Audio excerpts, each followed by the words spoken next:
As a child, I had a backpack that I took to school with me every day. It was red and yellow with a large plush toy face of a dog sewn onto the flap that covered the opening. I called him Rufus. Each day I would sit in the playground at break times with my back to a wall and talk to Rufus. I watched as children flew by in my vision, blurs of colour and wild energy, the memory of their faces eluding me, but the raucous sounds of their screaming, shouting, and laughter still echoing in my mind. I liked to watch them. No one ever paid attention to me, and that's how I liked it. Sometimes everything would get too loud, or the children might get too close. A ball smacking off the wall beside me, or a play fight tumbling towards my feet. I stayed very still. I talked to Rufus, stroking his matted fur. I'm invisible, I thought to myself. Until one day, I wasn't. A teacher began to approach my coveted spot up against the wall. "Don't you have anyone to play with?" she would ask. "Why don't you go and play with someone?" I shook my head, to which her expression looked sad. I didn't understand this. It wasn't sad. But she persisted. Day by day she approached, questioned, and I became increasingly confused. Then she did something that changed everything. As usual, she approached, but this time I saw 2 pairs of shoes enter my vision. I looked up. A girl my age stood beside her. "I found you a friend to play with," she said. This girl became my bully, a relentless daily tormentor that I felt powerless to escape, and it was the first influential relationship I had outside my turbulent family home. It entered me into the world of playing in groups, where I quickly discovered that I was weird, annoying, and didn't seem to understand anything I was supposed to do. The memories I have where I sat with my backpack are the last moments I can recall where I didn't feel incredibly lonely and different. They're the last moments for a multitude of years where I wasn't hiding parts of myself or trying to force myself to be normal or even just acceptable. In 2017, Team Salvato released a game that would plunge my mind back into the depths of those memories. Doki Doki Literature Club. Now, a look at the game's Steam page might not answer exactly why it evoked such memories. It's set in a school, but everyone looks so happy and friendly, with a sickly sweet colour palette to really highlight the comforting and predictable experience of a dating psychological horror. Anyone who has played Doki Doki Literature Club would in all likelihood tell you, this is a disturbing game. So disturbing, in fact, that it opens with a multitude of warnings about the content concealed within, deviously hidden beneath a bubblegum facade of adorable anime girls and peppy music playfully meandering in the background. The menu screen alone is like a pretty light dangling betwixt the hungry jaws of a nightmarish anglerfish. Yet do not be fooled, okay? There is a subtle dread that writhes uncomfortably beneath the surface of DDLC, and with a quiet insidiousness it builds upon itself throughout the game, arguably making the more overt moments of horror more effective. It's the moments in between that slowly culminate, like a splinter you feel but cannot see beneath a cloak of thick, calloused skin. It grows, like a lump that lodges in the throat, a hard-to-swallow verity, an uncomfortable truth that plagues many of us. The horrifying reality of being alone. And just as I described in my childhood memory, I don't necessarily mean alone in a literal sense. I'm talking about the experience of being in a room full of people, being surrounded by friends and family, but still feeling isolated, still feeling as if you're trapped somewhere on the outside, never quite being able to be part of something. To never truly experience the feeling that you are meaningful in the world that you're so viscerally aware you exist within. It's an experience that many of us can sadly relate to, and one that I categorize as one of life's everyday horrors of reality. Human experiences that we endure which bring a sense of terror into the mundane day-to-day. Presenting itself as a dating sim, the game follows a multitude of recognizable tropes, which strengthen its sense of familiarity. However, it doesn't take long for this facade to distort, twist, and eventually shatter, revealing a complex and sinister truth has been lurking beneath its surface all along. Between simulated universes, shady tech companies dabbling in AI, and many hints towards a far larger story that is not yet fully fleshed out, this is a world absolutely teeming with cleverly layered meta-narratives and lore, not all of which I'll be delving into today. This script was hard to write, okay? I wanted to write about everything. Literally, the final draft of this script is called, "Please, dear God, try to reduce the scope." So I'm going to hold a lens up to a particular facet. One that has personally inspired a lot of hope for me, and one that I recently found solidified even further when I played through Doki Doki Literature Club Plus. A visually polished re-release of the base game that came fleshed out with some added content, including 6 side stories that showcase the main characters of the game in something akin to an alternate timeline. You'll see my footage flick between the two versions as I played through both multiple times for this video. In the base game, we take the role of the protagonist, a virginal adolescent boy in the throes of typical teenage woes, like feeling compelled to be more social but succumbing to the temptation of solitary hobbies like manga and gaming. Honestly, a little too relatable there. He joins an after-school literature club with the hopes of getting closer to one of its 4 members. Sayori, his sweet and bubbly childhood friend with a tragic secret. Natsuki, the small but confrontational tsundere who hates being called cute. Yuri, the reserved and anxious bookworm who struggles to connect with others. And Monika, the club leader who seems to be excluded from our choices again and again.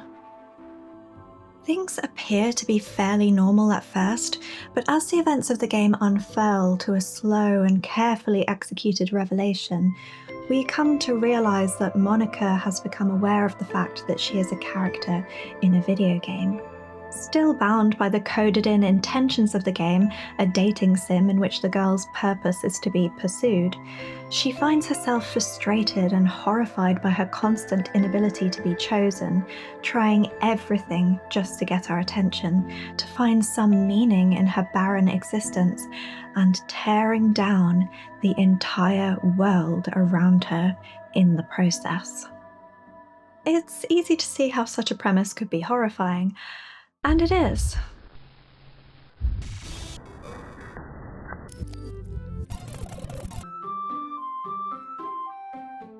Despite Monika's constant efforts to hit us with an anyways every time something life-devastatingly horrendous happens.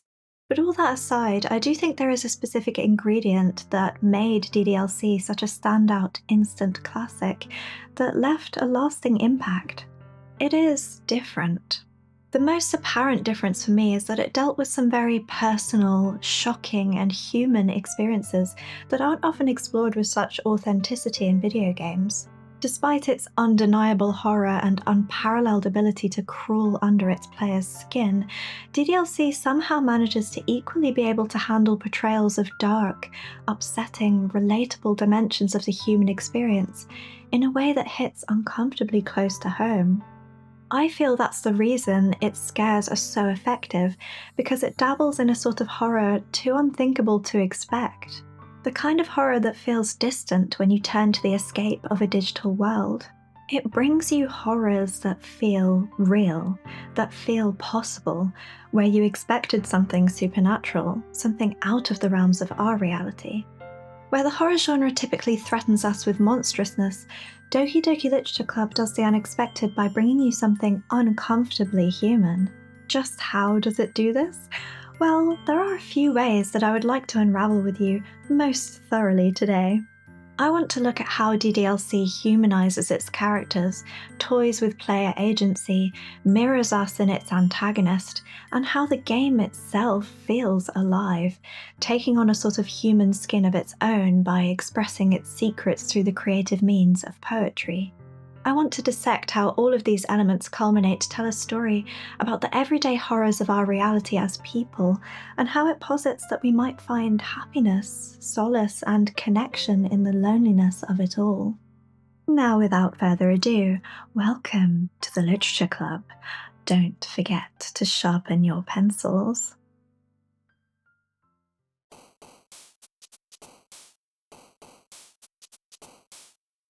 Something I find particularly impressive with DDLC is how its entire narrative relies heavily on the preservation of its tropes, stereotypes, and faithful recreations of well-established structures within the dating sim genre, while simultaneously managing to give its two-dimensional characters tremendous depth. How can a character be both true to a trope and utterly shatter it? One way it achieves this is by slowly exposing the player to anomalies before redirecting our attention back to the comfort of the familiar. To make this even more impactful, the main character of the game acts as a buffer between the game and the player, allowing for the suspension of disbelief in moments where action must be taken.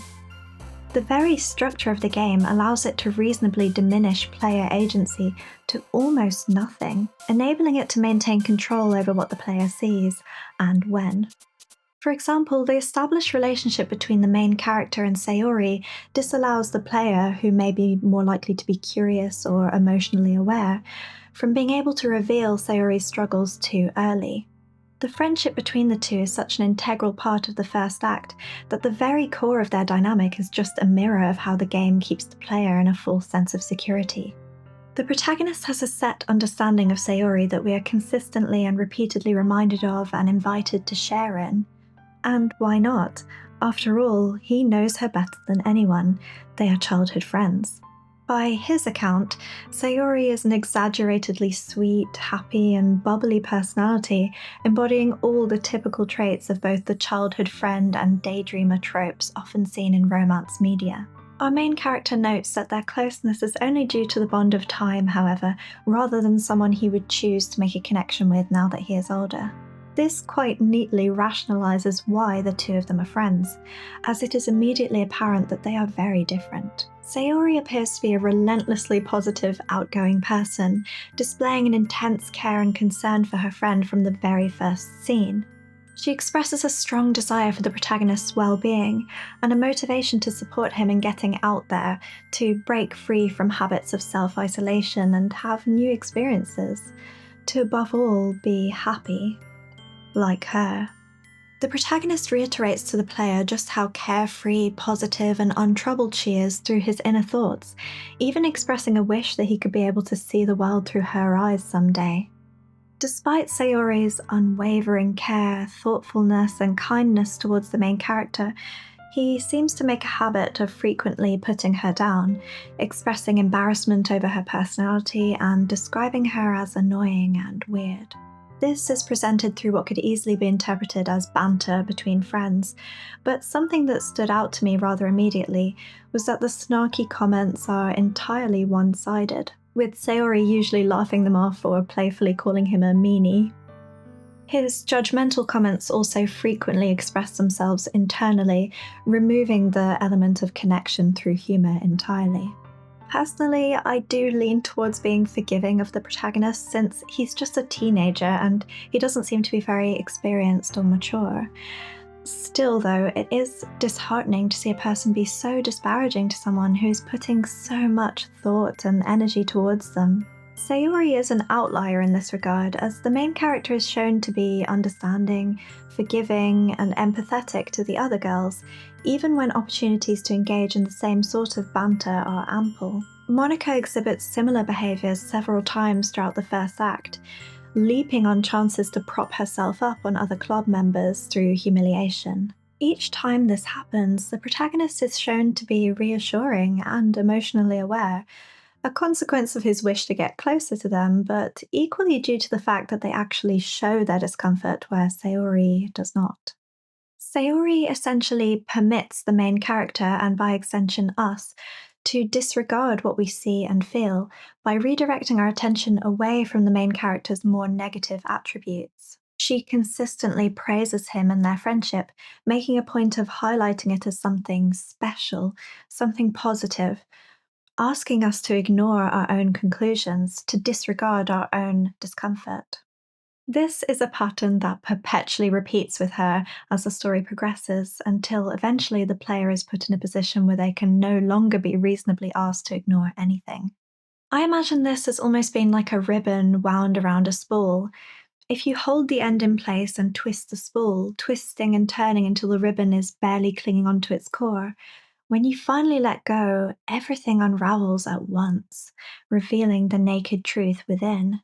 The game echoes this by concealing its own secrets and ulterior motives, many of which can be uncovered by engaging with its superficial goals, namely getting closer to another club member and advancing towards the major event of the game, the festival. The first prominent example of this goal chasing is during the poem minigame, where players are tasked with writing a poem each night for the main character to share with the club members. This is achieved by choosing from a predetermined list of words that gain approval from their corresponding girls. The list of words is the first truly overt reveal that something unsettling might be brewing under the surface. It certainly feels off that words like sadness, tragedy, and death cause the entirely bubbly and positive Sayori to jump in approval. Something else that becomes immediately apparent is the fact that Monika is not included in the poem minigame, raising questions about whether she's romanceable at all. Her absence is very much felt, as the main character seems to be slightly biased towards her, even wondering to himself if he could possibly impress her with his writing, becoming anxious at the thought. These details are very clever ways to build a sense of unease in the player, as they bring up a lot more questions than they answer, whilst also not diving entirely into horror just yet. It implies something very unsettling without any acknowledgement or recognition of that fact, leaving us alone with it. And as a new day draws in after completing this mundane task, it's easy to grow to accept it, and even continue on as if it wasn't there at all.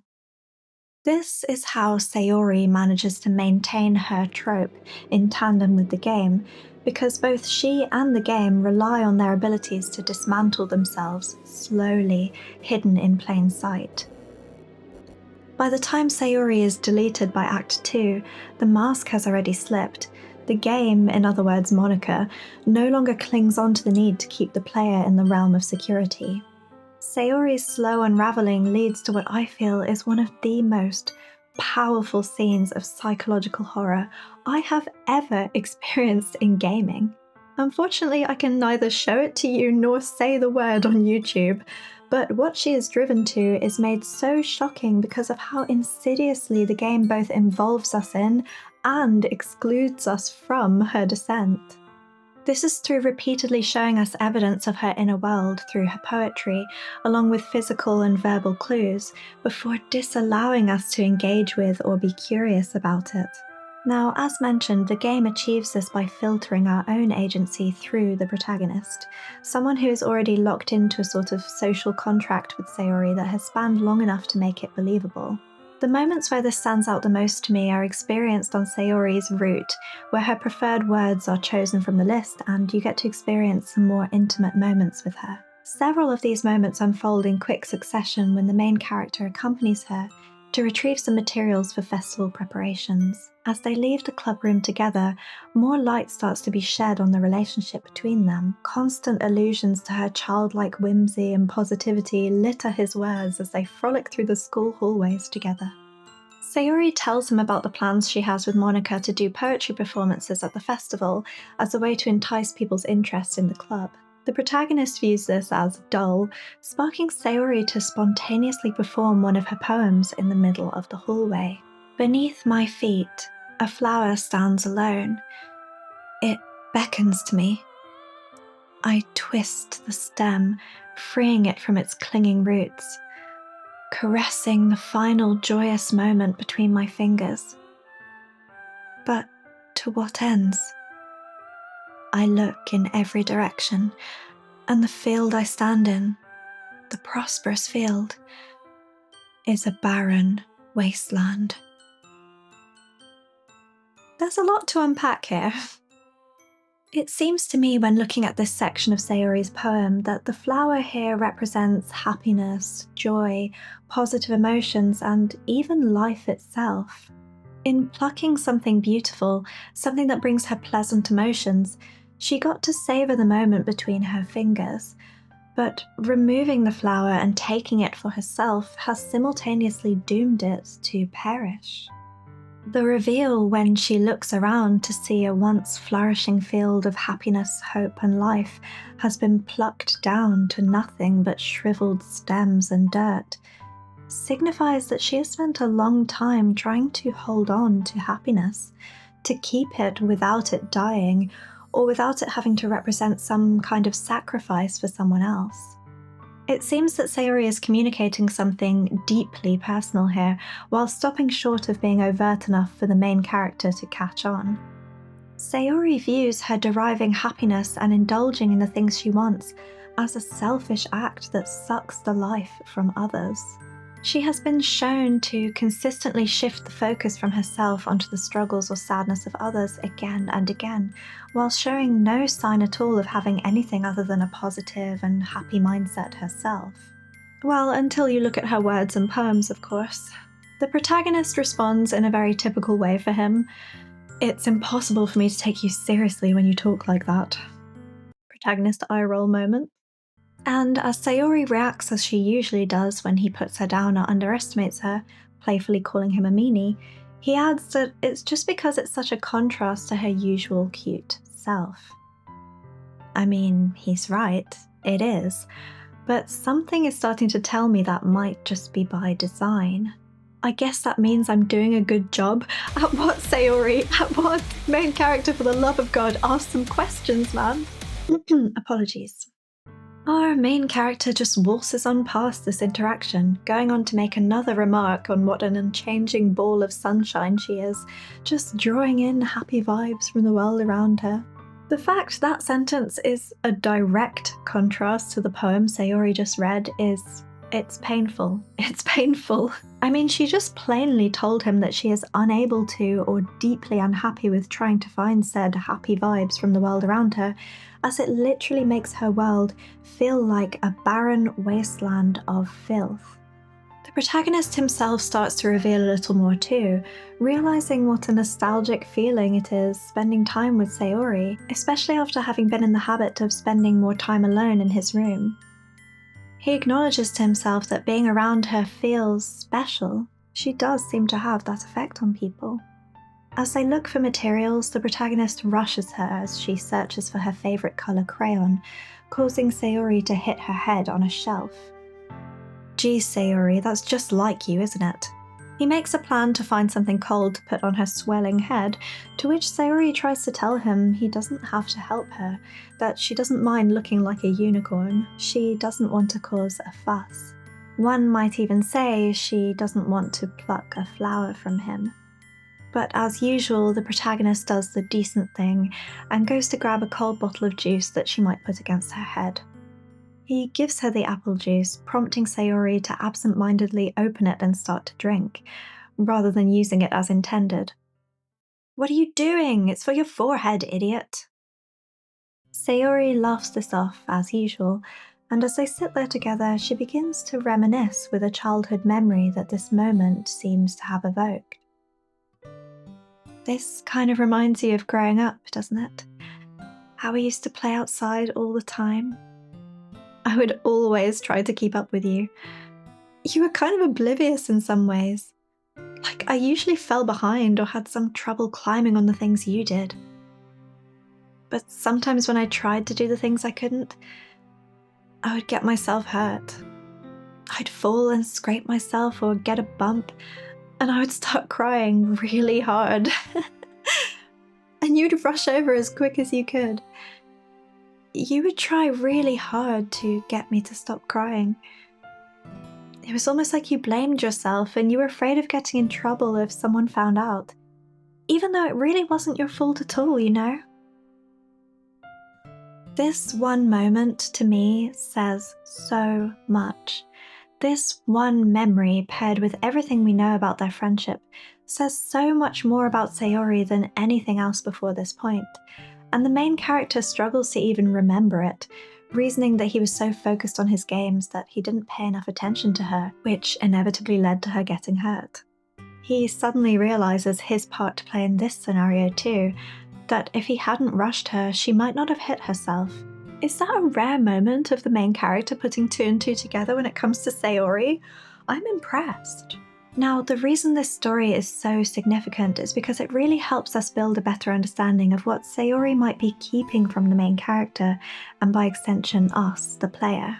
The story she shared here isn't anything monumentally out of the ordinary by any means. In fact, quite the opposite. This is a fairly typical childhood tale, whether it be between differently aged siblings or friends. We've all been there at one point. Desperately wanting to be part of something, but the limits our age, size, or ability put on us hinder our success and can sometimes lead to us getting hurt or upset.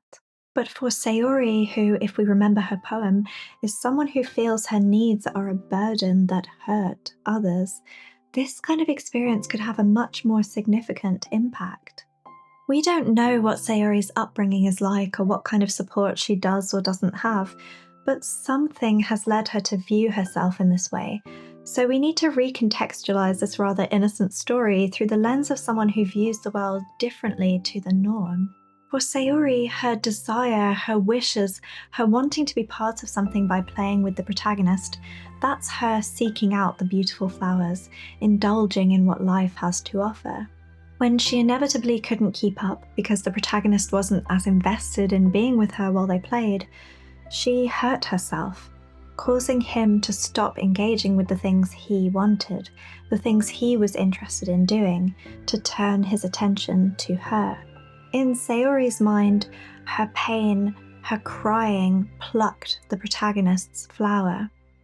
Her needs killed his joy. And in a very typical fearful child way, the protagonist probably went way overboard in trying to get her to just stop her crying dead in its tracks.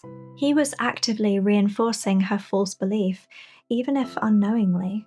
Sayori doesn't just take it as the protagonist trying to bail himself out of responsibility. She internalizes this experience and warps it to fit this emerging view of herself.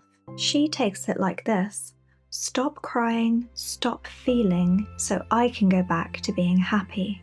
It's a very rigid and limited way of looking at things that removes all nuance, as well as any responsibility from the protagonist or balance in the relationship. It's unfortunately very common for people who develop struggles with their mental well-being to have these kind of false beliefs and warped understandings of such things.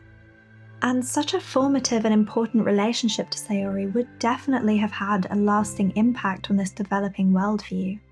Then you pair this with the main character's general way of treating Sayori. He calls her an idiot like it's nothing. He belittles her and brushes her off constantly. He doesn't take her seriously. He criticizes her and puts her down, all with no protests beyond playful ones that don't really hold him accountable for how this sort of treatment could easily wear someone down over time. And the most soul-crushing part is that Sayori not only brushes off this behavior herself, she excessively rewards him when he does the bare minimum. Like here with the juice, she gushes that he's always thinking of others, which isn't even true. It's Sayori that's always thinking of him, always going above and beyond, always hoping he's okay, always trying to make sure he isn't falling into bad habits or becoming lonely. Meanwhile, he got out of the habit of just walking to school with her because waiting a little longer or knocking on her door was too much. I'm not trying to vilify the main character here, and I have many sympathetic thoughts about him that I will get into later, but his part to play in Sayori's cycle of behavior is really important to discuss. I do think that any harm he might be doing or any reinforcing of negative beliefs Sayori has are entirely unintended, but he has not been as wonderful, extra thoughtful, or understanding as Sayori makes him out to be. I mean, just imagine this scenario. If you were next to a stranger, not even a friend, someone that you do not know at all, and they hit their head really hard to the point they fell to their knees, wouldn't you go and find something to help them, or would you just ignore them and walk away? And if you saw someone walk away from an injured person without helping them, what would you think of that person? Most people would consider it cruel or unusually selfish not to do the bare minimum to help someone who's hurt, especially if they potentially caused that hurt. And in this case, it's his childhood best friend. It seems like Sayori feels the need to reward him this way so that he won't start to pay attention to things, so that he won't start to see there might be cracks in the ball of sunshine after all. So that everything will just stay the same, and she won't run the risk of ruining it all. She even confirms this wish when she says, "I'm so glad nothing's changed between us." Once again, the imbalance in their relationship is confirmed as she asks the main character if they'll be like this forever, to which he doesn't seem convinced or motivated, seeing his future as being more open and abstract. It just simply isn't as paramount to him that things stay the same. But still, he is realistic in a way, stating it wouldn't be fair to promise anything and instead settling on a "I hope so," and "I can't imagine you ever changing, so my hopes are up." Once more inadvertently reinforcing her stuckness in the ideologies she has developed. Don't change, don't start to show what's actually going on inside, just be happy, just be the same. It's a truly uncomfortable and sad dynamic because neither party means to harm the other, and neither is consciously participating in this cycle. Sayori's facade doesn't alert the main character to anything being wrong, and therefore he continues obliviously with his tactlessness and emotional immaturity. Sayori doesn't want things to change because she has come to associate being honest about her emotions as being selfish and harmful to others, but equally that leaves her potentially struggling with the burden of a turbulent inner world, utterly alone. Complex emotions and struggles that have nowhere to go other than growing larger and eating her up inside. The extent of her secret inner world is of course only alluded to at this stage, but the consequences of this sort of experience are very much on the horizon. When the two friends return to the club room, it's time to share poems. The protagonist shares with Sayori that it's easier to write when he thinks about her, something that catches her off guard. He scolds her not to think weird things about it, and that he just meant it feels easier for him to express things through her than himself. Asking what he's supposed to write about his own stupid life, and that she makes everything an adventure. This is an awful lot of pressure for someone who is struggling to express their own emotions, now being made aware they are the conduit for someone else's. Sayori is clearly deeply touched by the protagonist's poem and the moment that it creates for her, prompting her to ask if she can keep it.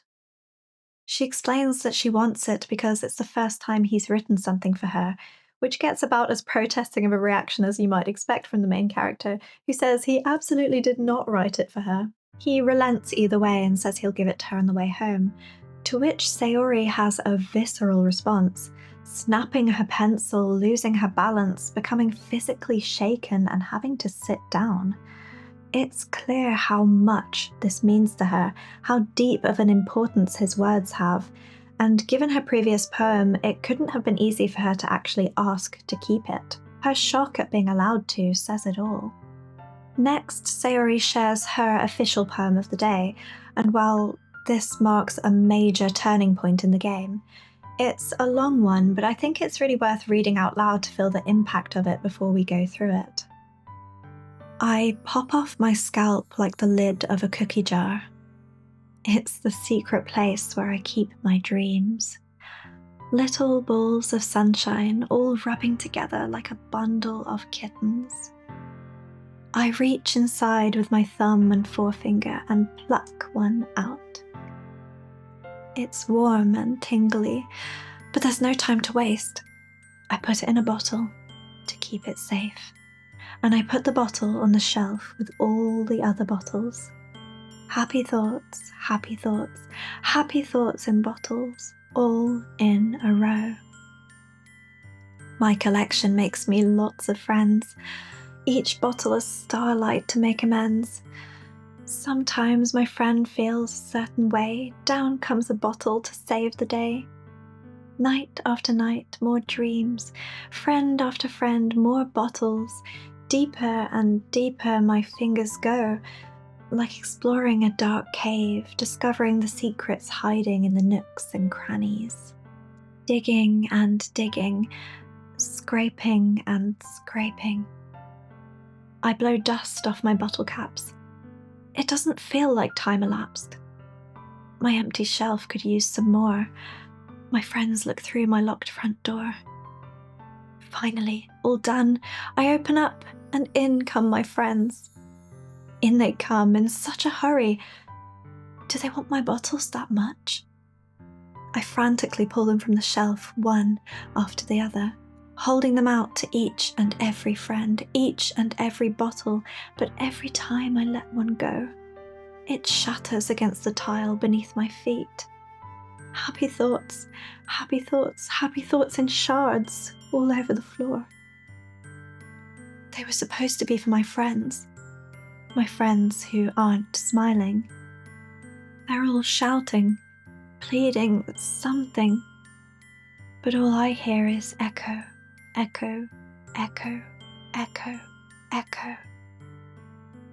Inside my head.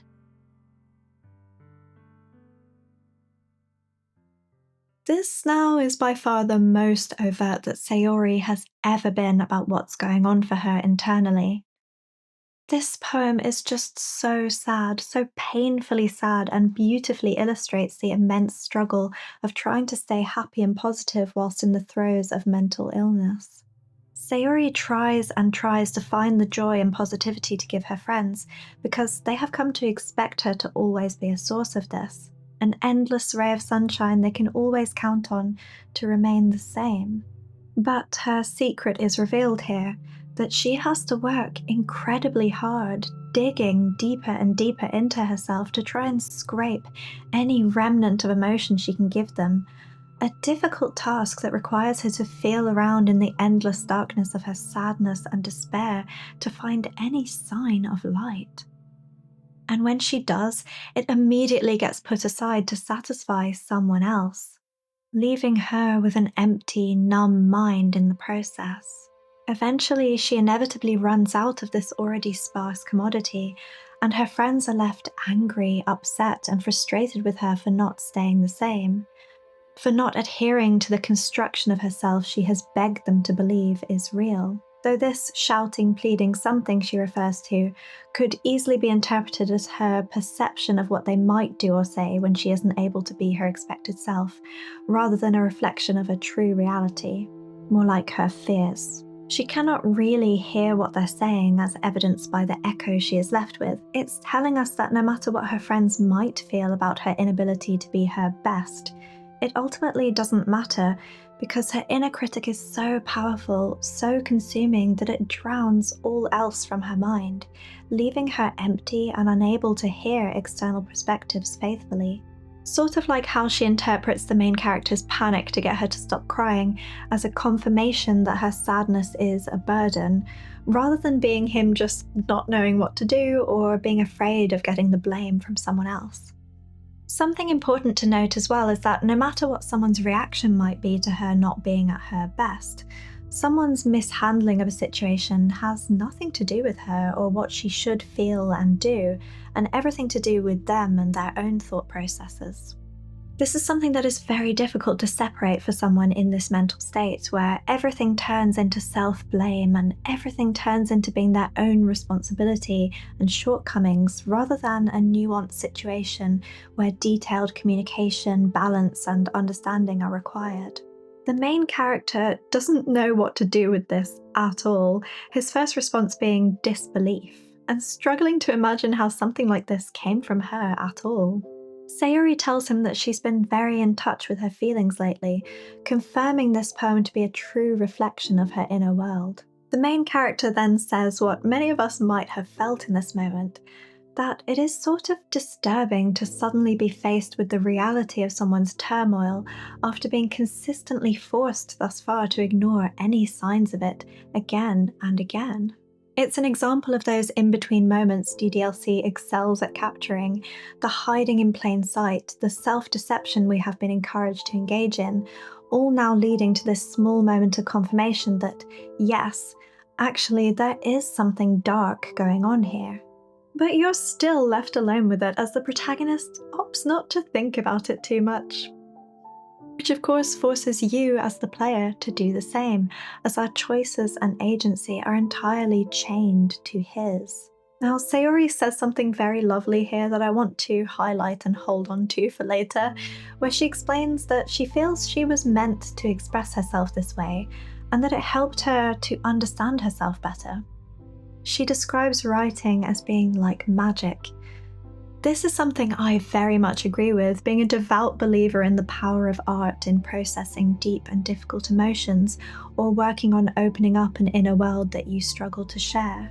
It's a powerful and important message that I'll be talking about more later, but for now I just wanted to point it out. The main character encourages her to continue, happy for her to have found such a passion. And Sayori says, yeah, writing's the best. I'm going to keep writing until I die.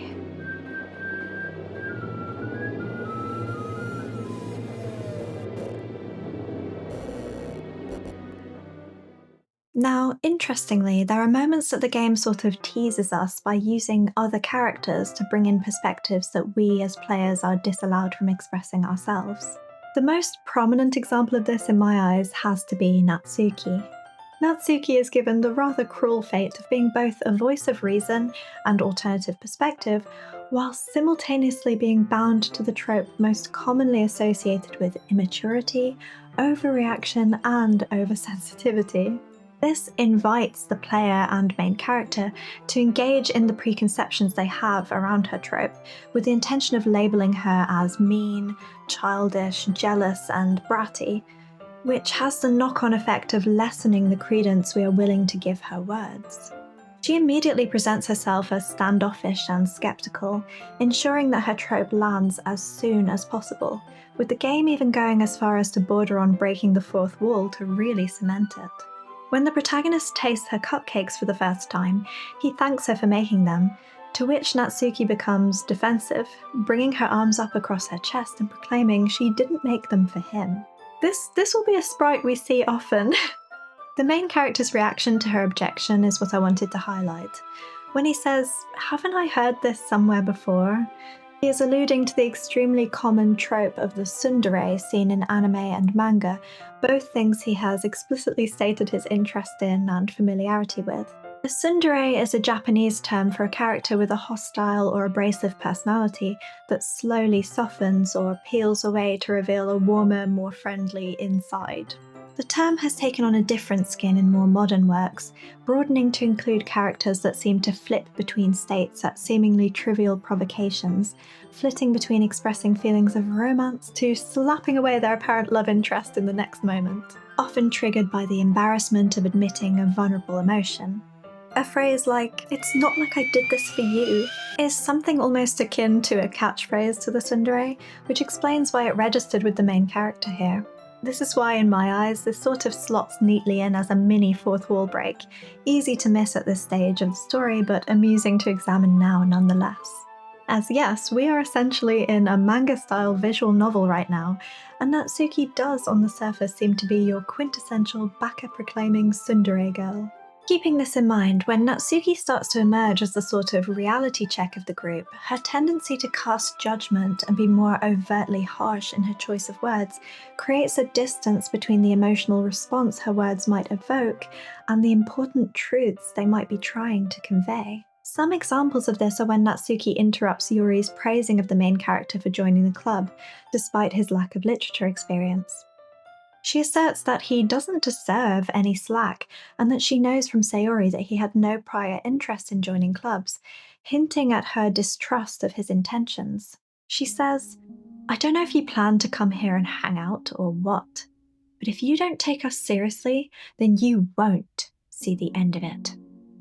These words screamed out to me as being incredibly important, though they are quickly cut off and disregarded by a put-down comment from Monika, who says she has an awfully big mouth for someone who keeps her manga collection in the club room. Monika, who is sort of interchangeable with the game as a structure, is using this moment to reinforce both Natsuki's trope and the preconceptions she wants us to have about it.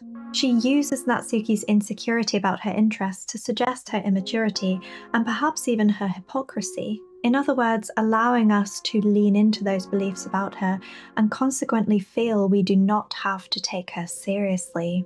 By implying that Natsuki has no right to be critical of the main character when she herself isn't adhering to the norm of literature being more often linked with novels and poetry as opposed to something more lowbrow or casual like manga, she is implying that her criticisms hold no weight at all. However, Natsuki has a right to be very wary of the main character's intentions and to voice her concerns. She has garnered a lot of dislike and frustration from players for her skepticism and purported meanness here, but I mean, is she not correct? We do know why he is here, and it's nothing to do with an interest in reading and writing.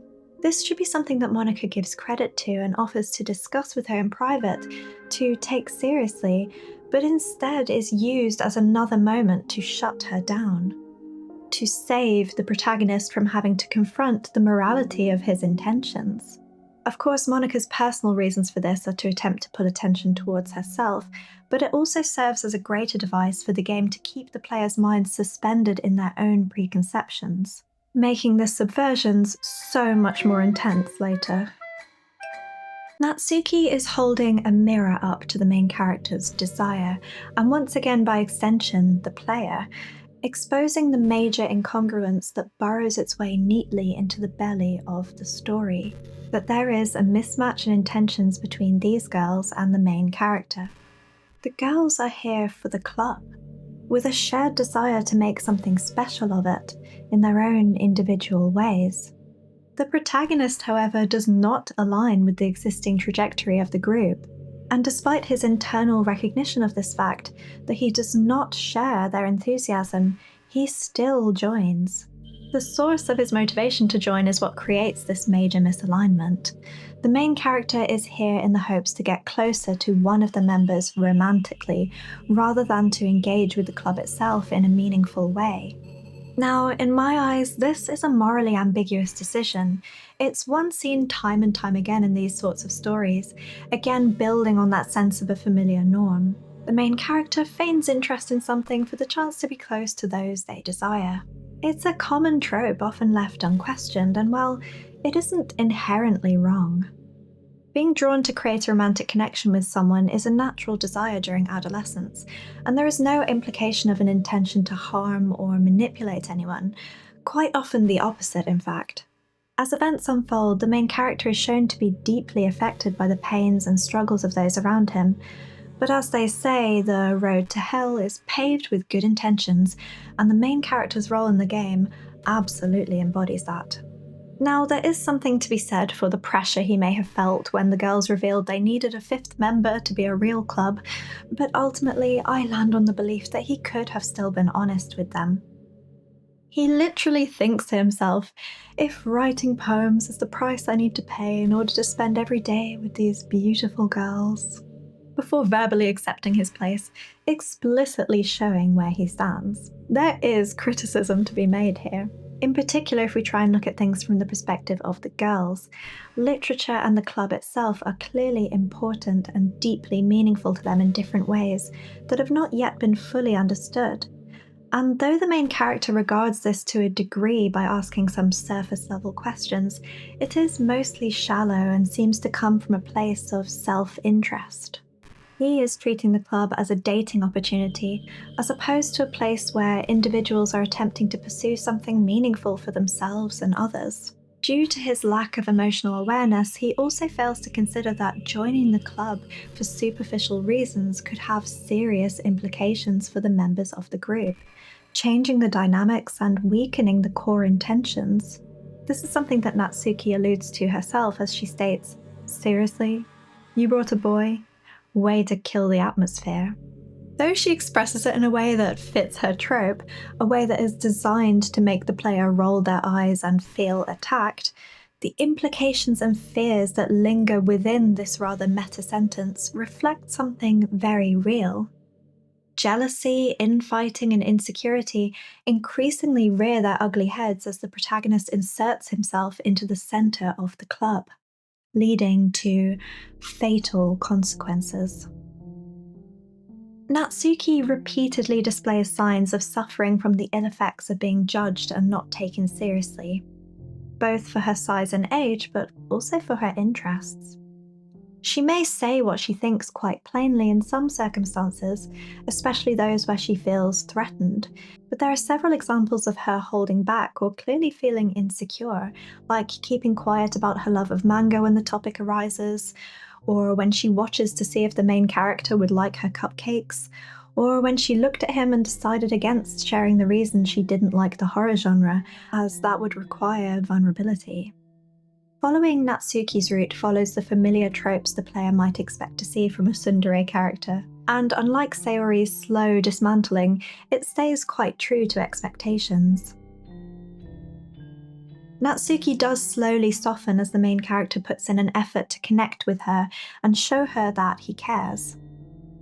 How she breaks free of her trope and how the game makes her feel more real is by providing reasons for her behaviour, again through her poems and clues in dialogue. For example, when you read with Natsuki and she reveals that she hasn't been able to share her passion for manga with her friends, as they dismissively think it's just for kids. When she tries to share it with them, they react with surprise, wondering how she hasn't grown out of it yet. It isn't hard to imagine how crushing that must feel when you discover just why manga holds such significance for her. Exploring Natsuki's route in the first act unveils a clue as to what secrets she may be concealing when she mentions her dad and says she doesn't know what he would do if he found her manga collection, explaining why she has to keep it in the club room. During the second act, where her route is corrupted and altered by Monika in order to make her less accessible and desirable, this line is replaced with the truth that her dad would beat her, exposing the core of Natsuki's struggle. Natsuki makes up for the lack of normalcy in her home life through the escapism of slice-of-life manga. The protagonist describes her manga of choice as mo, a Japanese term referring to feelings of affection and care, particularly towards characters that embody themes of cuteness and innocence. It's easy to decipher what might be the driving force behind Natsuki's interest in such media. It's the perfect contrast to her own life, one where innocence is stolen and her personhood is not only disregarded, but quite literally starved down to the bone. She embodies the things that have facilitated her to escape from her own reality. Her cute aesthetic, simplified poetry style, and the intensity of her interests in manga that is more evocative of the mo phenomenon are all ways that she attempts to integrate a feeling of safety and separation from the grim reality of her home life. This is also where we find the humanity hidden behind the expectations that come with her trope.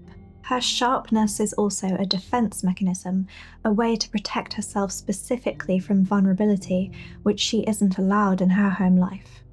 This is why she responds most powerfully to things like her love of manga being judged or potentially under threat, as well as a male presence infiltrating what has become a safe space for her, as it mirrors her feelings towards her father. A male presence that she should be able to feel safe and comfortable with, but which has eviscerated her sense of safety more than anyone. Natsuki clings to fictional worlds of softness and warmth, but has been shaped to feel that in real life, she can only survive by sharpening her edges. Natsuki really shines when she is given the space to indulge in the rare moments of acceptance she is afforded in her limiting existence. I have a suspicion that her trope leads most players to overlook Natsuki in the first act, and I think this is by design. The game wants to make it unlikely that you will pursue Natsuki first, again forcing us to adhere to our preconceptions so that it may shock us more effectively later. The tragedy of Natsuki, and indeed the irony, is that her trope is part of a self-fulfilling prophecy she seems to be consumed by. She expects to be judged, rejected, and brushed off, and so she is reactive, defensive, and barbed, which ironically leads players to dismiss her. Her abrasiveness feels particularly off-putting when contrasted against the more enticing traits of openness and affection that are more immediately evident in Sayori and Yuri. She is the only girl to express distrust and frustration with the main character, trying to create a distance between them as a means to avoid the pain she has come to expect. She is less overtly tragic than the other girls, her struggles more easily labelled as irritating, stubborn, or rude, which are generally viewed as less desirable or worthy of exploration than more soft and stereotypically feminine struggles like sadness or being shy. This is what I find to be most heartbreaking about her character, and how the game manipulates player biases against her. In the first act, I would not be surprised at all if she is one of the least likely to be explored first, leaving her trope unbroken, serving as a prison from which she never breaks out. This is because if you ultimately give her a chance and try to unlock her route during the second act, it is corrupted, censored, and appropriated by Monika, leaving Natsuki's story unresolved, overlooked, and left to fade away into nothingness, her most poignant terror. It's actually one reason I think her end screen is so fitting. Sayori and Yuri get very tragic but very final endings where they succumb to heightened versions of their fears. Sayori is unable to continue on her unsustainable cycle of happy thoughts, succumbing to her despair and emptiness, left with the feeling that she has ultimately failed her friends.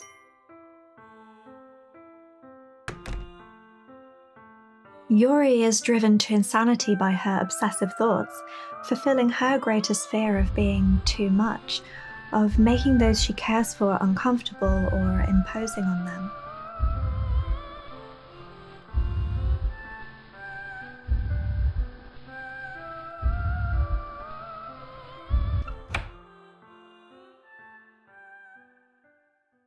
Natsuki's greatest fear is to not matter.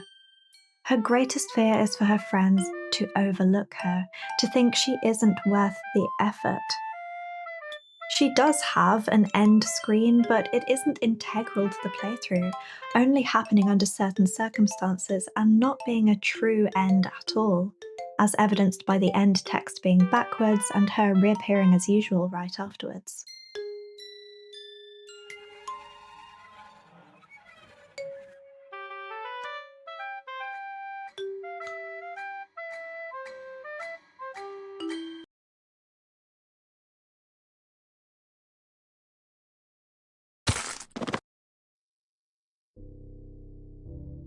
This moment is just her being used as a tool by Monika.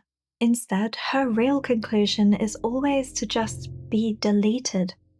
A string of text in the corner, cast aside, sent into oblivion without a second thought. The setting up of Natsuki as a voice of reason and skepticism in the first act works perfectly when things derail and move on to the second, where the invitation to dismiss, overlook, and not take her seriously is subverted, where her complaints, frustrations, and fears now seem entirely reasonable and even comforting. It makes you want to seek closeness with her this time, to find some reason in the madness that ensues. However, no matter how devoutly you stick to her preferred words in the poem minigame, her route is overtaken. Her usual dialogue is written over by previously unseen text, distinguished by the thick black border that encapsulates the letters, and by the fact it either skips automatically, appears more rapidly, or even doesn't show up in the dialogue history at all.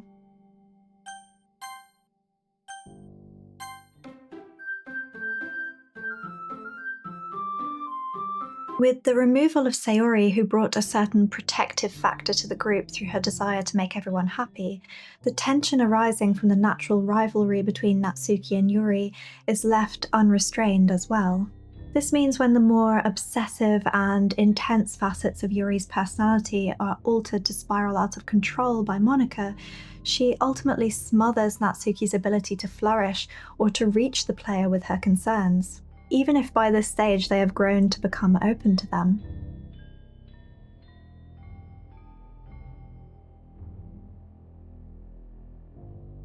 It's truly very enlightening and touching when you play Natsuki's route in the first act for the first time, because it brings to light how the literature club is her safe space, one which she does not trust the main character or us to care about maintaining.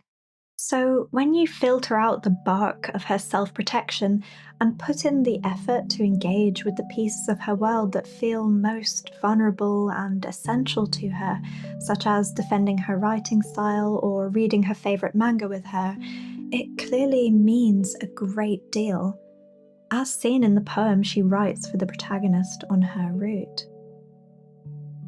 Tomorrow will be brighter with me around, but when today is dim, I can only look down. My looking is a little more forward, because you look at me.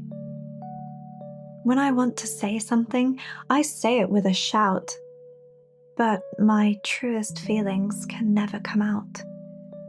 My words are a little less empty, because you listen to me. When something is above me, I reach for the stars, but when I feel small, I don't get very far. My standing is a little bit taller because you sit with me. I believe in myself with all of my heart, but what do I do when it's all torn apart? My faith is a little bit stronger because you trusted me.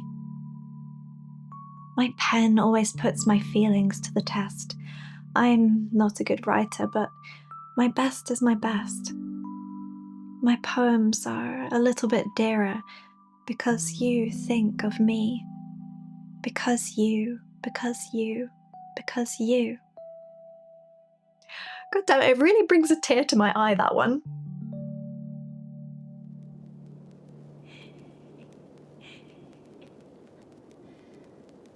It's difficult to talk about Natsuki and not think of Yuri. They seem like total opposites on the surface, but they are definite counterparts. Sharing many similarities, though expressed in very opposing ways. They share intense particular interests, Yuri's being in fantasy and horror novels, while Natsuki prefers to indulge in manga. Yuri is entirely open about her passion and seems at times to struggle to hold back from talking about it, whereas Natsuki tends to avoid sharing hers, failing to even muster a word of approval or show of interest when the word manga is but mentioned. Yuri has alternating styles of communication, one being more natural and unmasked, and the other spurred on by shame and fear, going between a self-assured, confident, and articulate manner to a complete, stuttering shutdown. Natsuki shares this trait, going between a justice-driven, protective, confident standing up for herself and others, to a shame-induced shutdown, flustered words, or keeping things hidden within. Tensions between them begin to spill forward during a moment of vulnerability, something they also share as being a point of immense struggle. Both of them fear vulnerability due to a learned expectation of judgment and rejection, and ironically, rather than being able to bond over these things, they root their mirrored fears in one another. The catalyst for this seeming to be the arrival of the main character, along with the awakening of Monika's sentience. These harbingers of change eliciting feelings of pressure and a need for acceptance that put an extra strain on the group. When Natsuki and Yuri clash, it acts as a further tool to nail Natsuki into the prison of her trope, as she appears more actively confrontational and harsh, derailing their arguments at times just to fluster Yuri and to try and win. As we have already established, this sort of behaviour comes from an immense, deep-seated fear of not being respected or even considered, something which Natsuki has projected onto Yuri. Yuri's dismissive categorizing of her work as nothing more than cute does suggest a feeling that how Natsuki expresses herself is beneath her. Further to this, her attempt to provide constructive criticism but refusal to even entertain the idea that she should receive any back illustrates that Yuri really does view certain forms of writing as being beyond feedback and anything else as being not yet up to par, even if she doesn't express this so forwardly. This is inherently unfair and inconsiderate. All forms of creation are deeply personal and individual, and how an artist chooses to express themselves is not something one can objectively dictate is right or wrong. There are, of course, ways to strengthen and improve skills in these fields, but that isn't what either of these girls are referring to during their fight in Act 1. This is an argument over style and self-expression, making it pretty much default to personal attacks, since debating over such things is implicitly personal. It's essentially akin to arguing which one of us is acceptable. Natsuki is already firmly in the place of feeling below others. She goes into this exercise already on the back foot. She is physically much smaller and looks younger. Her preferred writing style is a simplistic and obvious one. Her preferred literature is seen as unserious and even childish.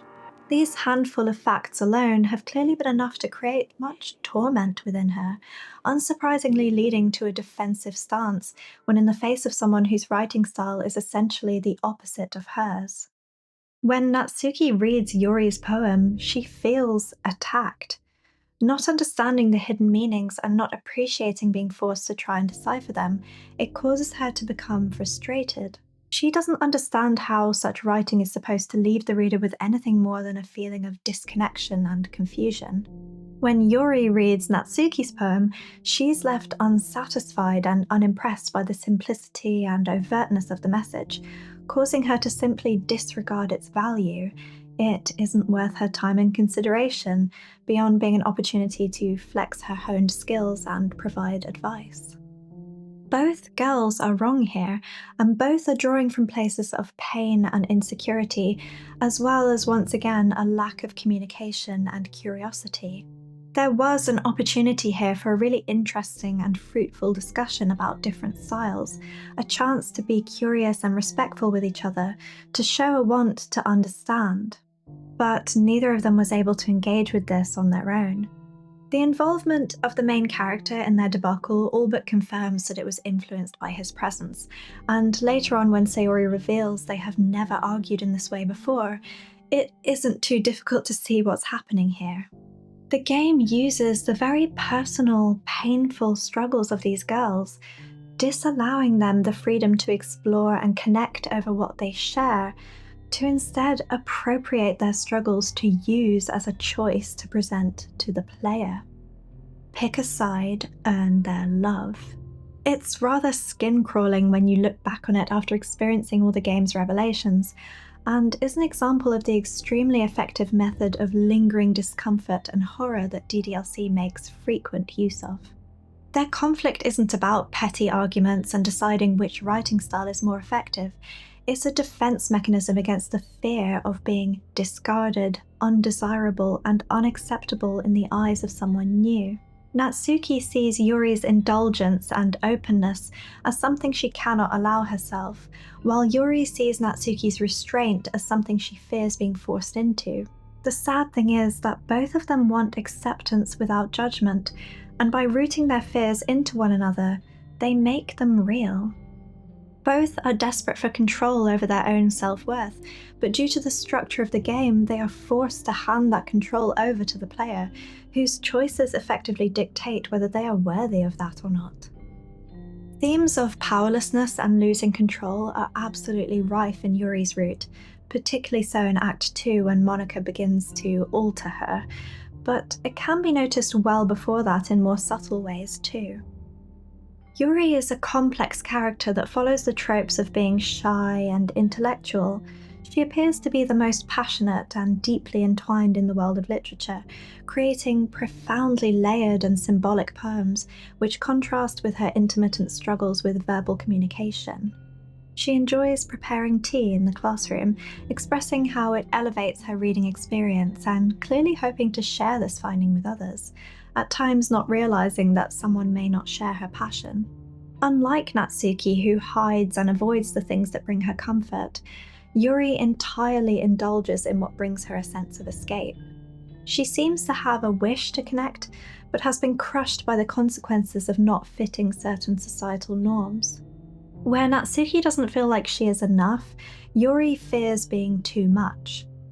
Following her route uncovers a person who is deeply passionate and thoughtful about the world, and who has sadly found that the response the world gives back to her is one of disinterest, ridicule, and thoughtlessness.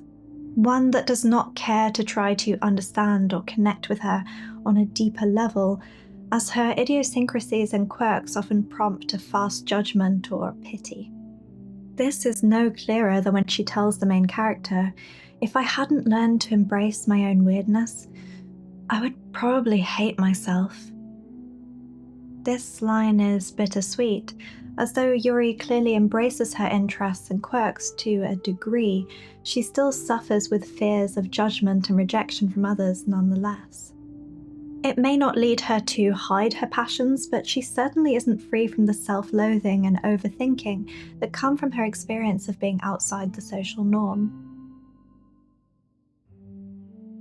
Similarly to Sayori, Yuri also clings on to the smallest morsels of compassion and kindness that the main character affords her.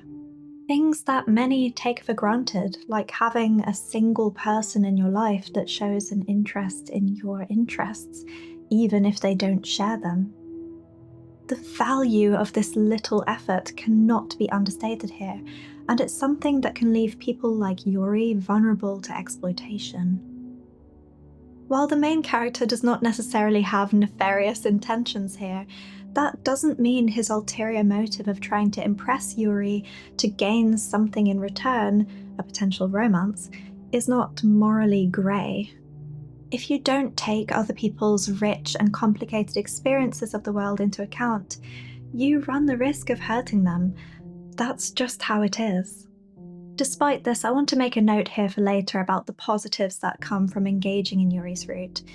If we look at the main character's interaction with Yuri and entirely remove the subtext of his motives and the game's influence on the characters to specifically seek romance, the result of his interactions with Yuri really does garner some beautiful sentiments, similar to what happened with Natsuki when you give her the space to breathe as a character.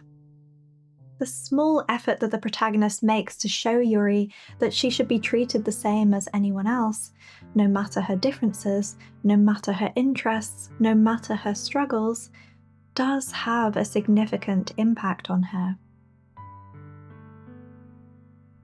This is seen in the poem she writes for the protagonist towards the end of the first act.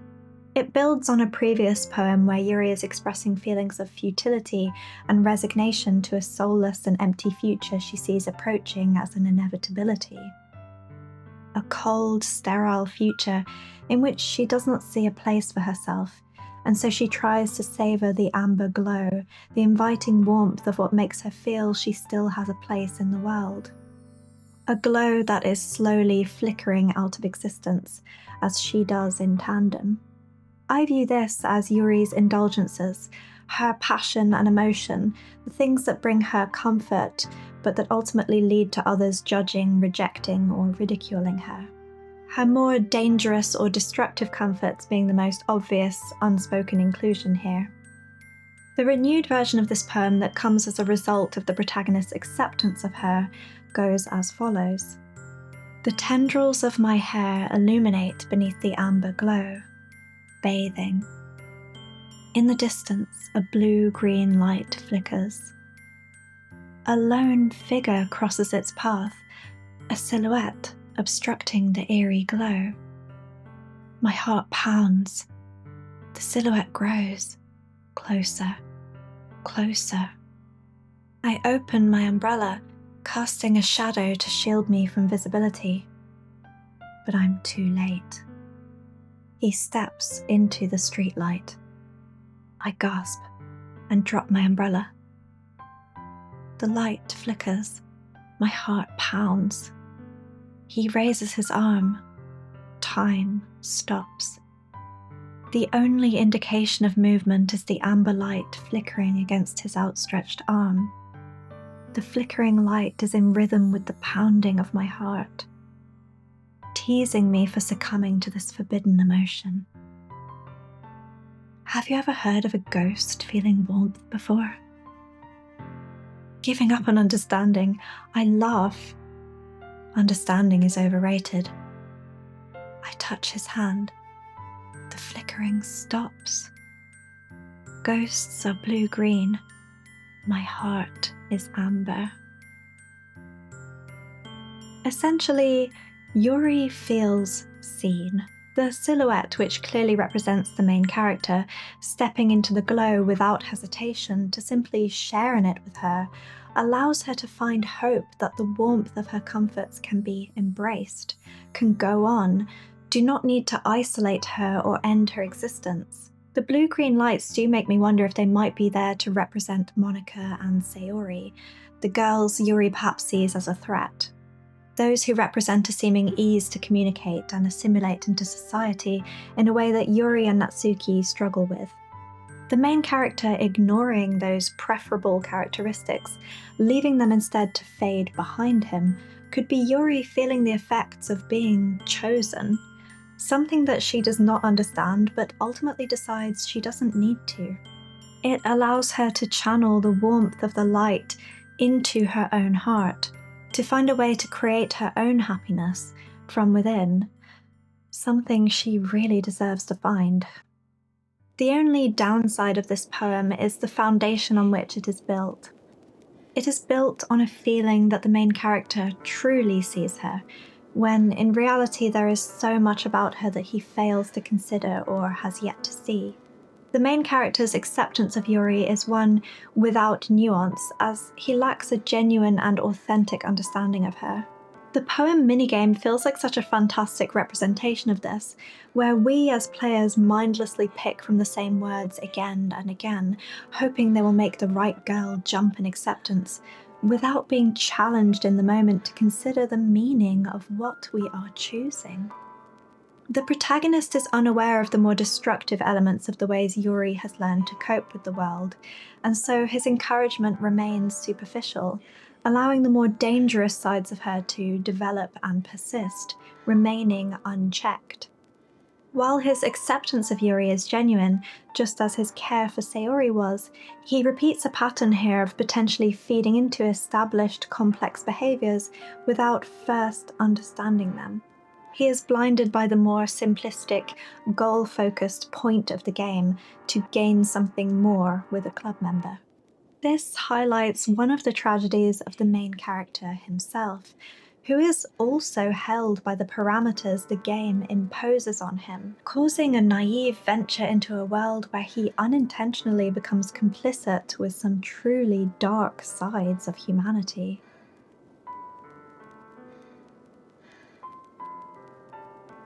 In terms of subverting expectations, the game does something quite different with Yuri compared to the other girls. Instead of hiding her struggles in plain sight or encouraging the player not to take her seriously, Yuri's difficulties are worn on her sleeve.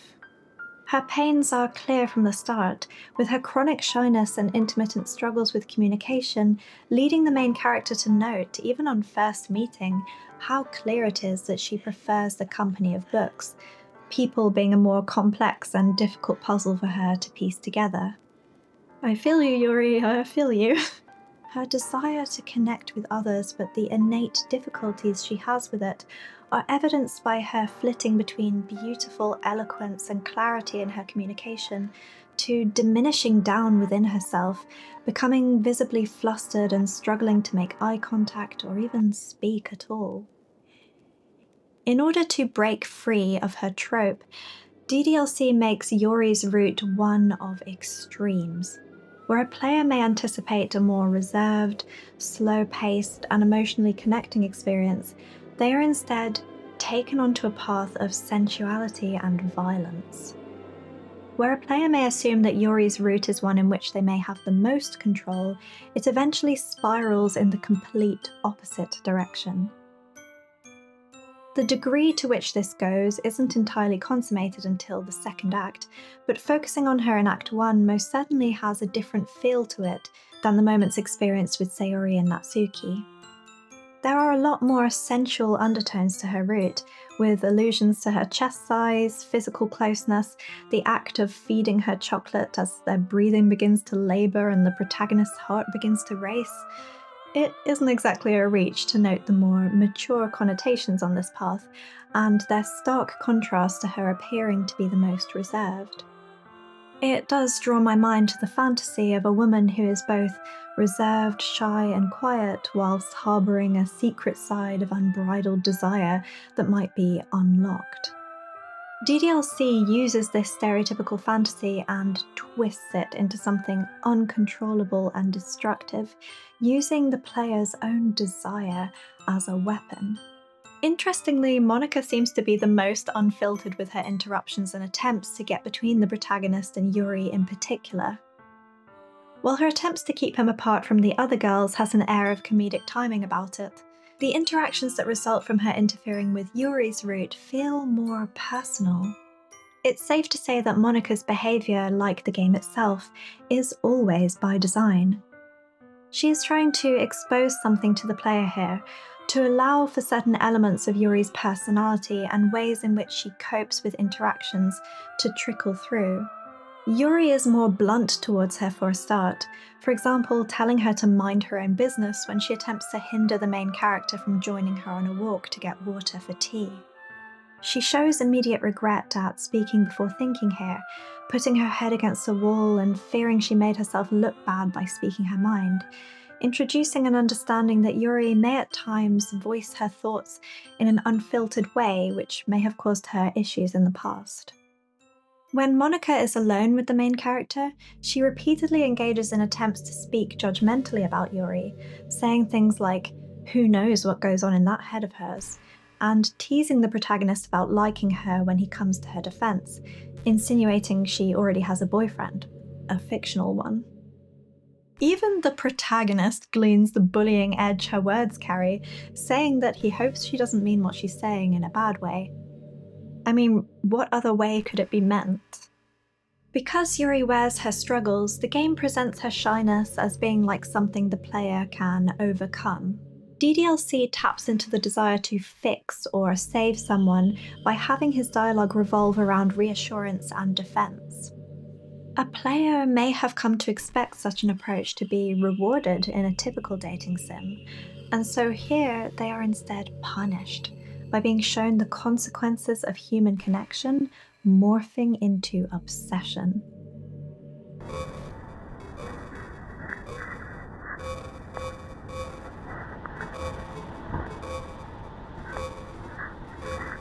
Yuri's route appears to be the most exposing of the main character, and by extension the player, with a standout moment of Natsuki suddenly coming to the realization of the protagonist's ulterior motives at the club.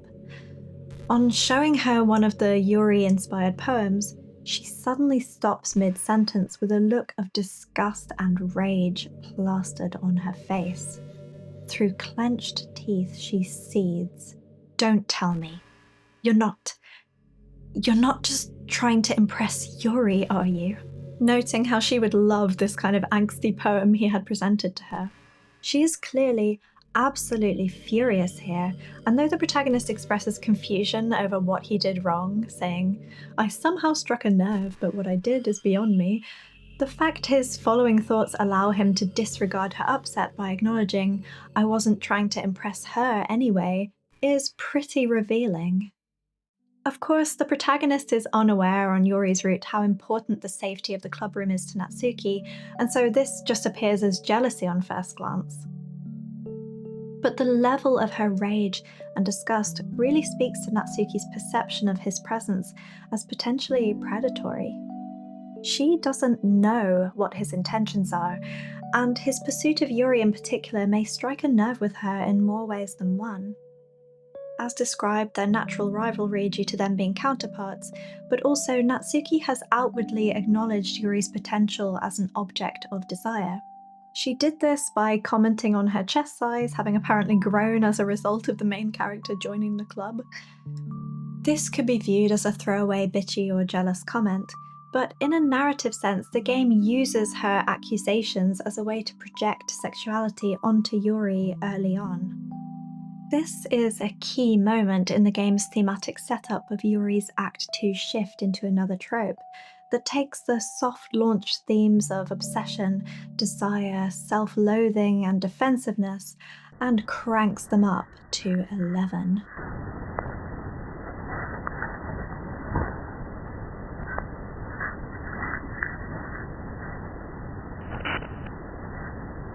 Monika takes the allure of a character like Yuri, as well as the desire of the player, and perverts them into something monstrous and terrifying. In Act 2, Yuri is forced out of her original trope and into that of the yandere, a trope in which the subject displays a warped version of love marked by possessiveness and obsession, often using extreme measures to ensure the object of their desire is secured. This commonly leads them to engaging in violence and other harmful practices. Yuri's transition into embodying a more yandere-like persona is extremely effective, as due to the milder versions of those core traits, such as obsessiveness or intensity, already being present, it feels like a natural devolution into madness. However, by the third act, when Monika unveils her true nature, it becomes clear in hindsight that the yandere Yuri is at least in part acting as a puppet for Monika's own intensifying desperation. In fact, I would go as far as to say that Monika uses Yuri, Natsuki, Sayori, the main character, and the player as puppets at various points. We are all but instruments in her desperate struggle for meaning throughout the game. Monika has one goal, and one goal alone. And you may be surprised to learn what I think that goal is. Monika, above all, craves freedom. She seeks to achieve that freedom through the surface level goal of winning the player's attention, yes, but that isn't where her true desire lies. I feel that desire is a result of the limits her existence places on her. Monika is a two-dimensional character inside a visual novel, designed with only one purpose: follow the path of your favorite girl and win their love in time for the festival. These still frames are all Monika has. This is the scope of her world. This is the extent of her reality. These images and this goal. Now imagine that being the reality before realizing that beyond the boundaries of this world, there lies another. One with infinite choices, so deep and unending, so unfathomably, cosmically boundless. You know it's there, but you cannot perceive it, cannot touch it, cannot understand it. Not only this, but you realize that the world you are in is a construction over which you have no power. Your friends are strings of code and pixels. Your own appearance and personality a creation of someone else. You are but an option in a pool of limited, unchanging options. No. Wait. You aren't. You cannot be chosen, even in the world where the only goal is to be chosen. Monika's poems, in my eyes, are the most unnerving and revealing of all, telling of an existence too terrifying and lonely to imagine. In her Hole in the Wall poem, she details the horrifying moment of her own self-awareness and her inability to process and engage with what is on the other side, beyond her understanding, that someone, presumably here the player, is on the outside looking in. This adds a more unnerving quality to her persistently forward-facing sprite, the only one of the girls to have one.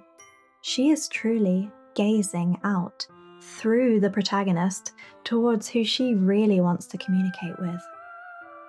As the game progresses and she finds that her messages don't seem to be having an effect on her destiny, she detaches herself from the bounds of her game to try and find some control, some meaning, ultimately to no avail.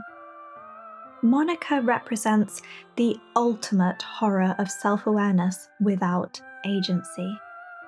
No matter how she tries, no matter what she changes, no matter how desperate her desire, the reality is there is no way for her to find meaning in her reality. This is described so tragically beautifully through her poem, The Lady Who Knows Everything. An old tale tells of a lady who wanders Earth, the lady who knows everything. A beautiful lady who has found every answer, all meaning, all purpose, and all that was ever sought. And here I am, a feather, lost adrift the sky, victim of the currents of the wind. Day after day I search with little hope, knowing legends don't exist. But when all else has failed me, when all others have turned away, the legend is all that remains, the last dim star glimmering in the twilight sky. Until one day, the wind ceases to blow. I fall, and I fall, and I fall, and I fall even more.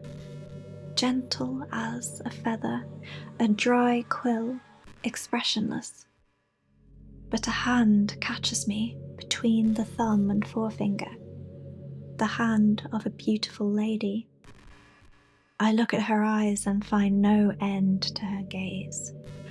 The lady who knows everything knows what I am thinking. Before I can speak, she responds in a hollow voice.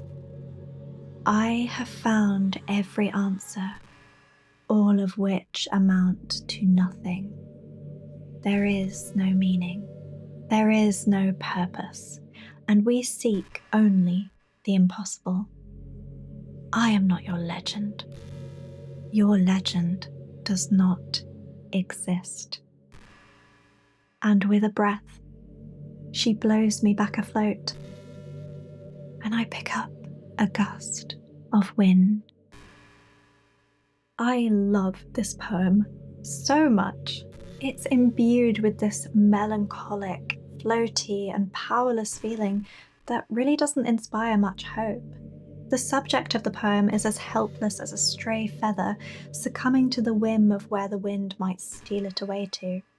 Still, this feather is aware of itself, is hopeful and willing to seek answers about life's meaning, even if only through the small chance it might come across an omnipresent force heard of only through legend.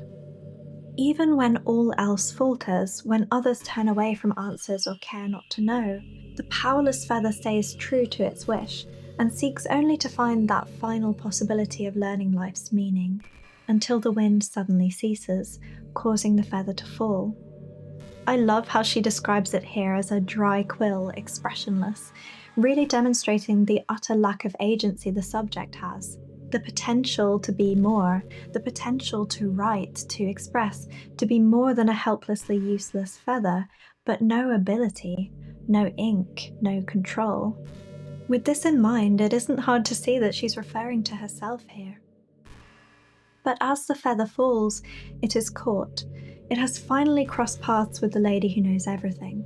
She already knows what the feather is thinking, already knows the one desperate wish it has held on to all the while, and so her emotionless delivery of the truth that there is nothing is an objectively devastating reality. Her purposeful blowing away of the feather back onto its fated, uncontrolled path, back into the empty, endless unknown of the wind's whimsy, feels like an act of great cruelty. Monika's layers are peeled away through her poetry, with a very vulnerable, helpless, and really rather scary existence being revealed here. If this is how Monika experiences the world, it's only fair that we analyse her behaviours through a lens that benefits from the clarity of her writing. For all of her desperate attempts to take the main character's attention, her offbeat remarks, her seeming to revel in some of her more vicious and unforgivable actions, her destruction and discarding of others as if they are nothing, at the core of her every action is an understanding that she has come to terms with. Her entire world is a lie. Nothing is real. Everything is meaningless. It's a tragic and lonely existence, exposing the driving force behind her brutality as a desire to escape, a possibility which she sees as being in reach through us, the player, the person on the outside. The person who, in their world, has agency, has choices. But it's a world she cannot even fathom. That's the irony of her desire.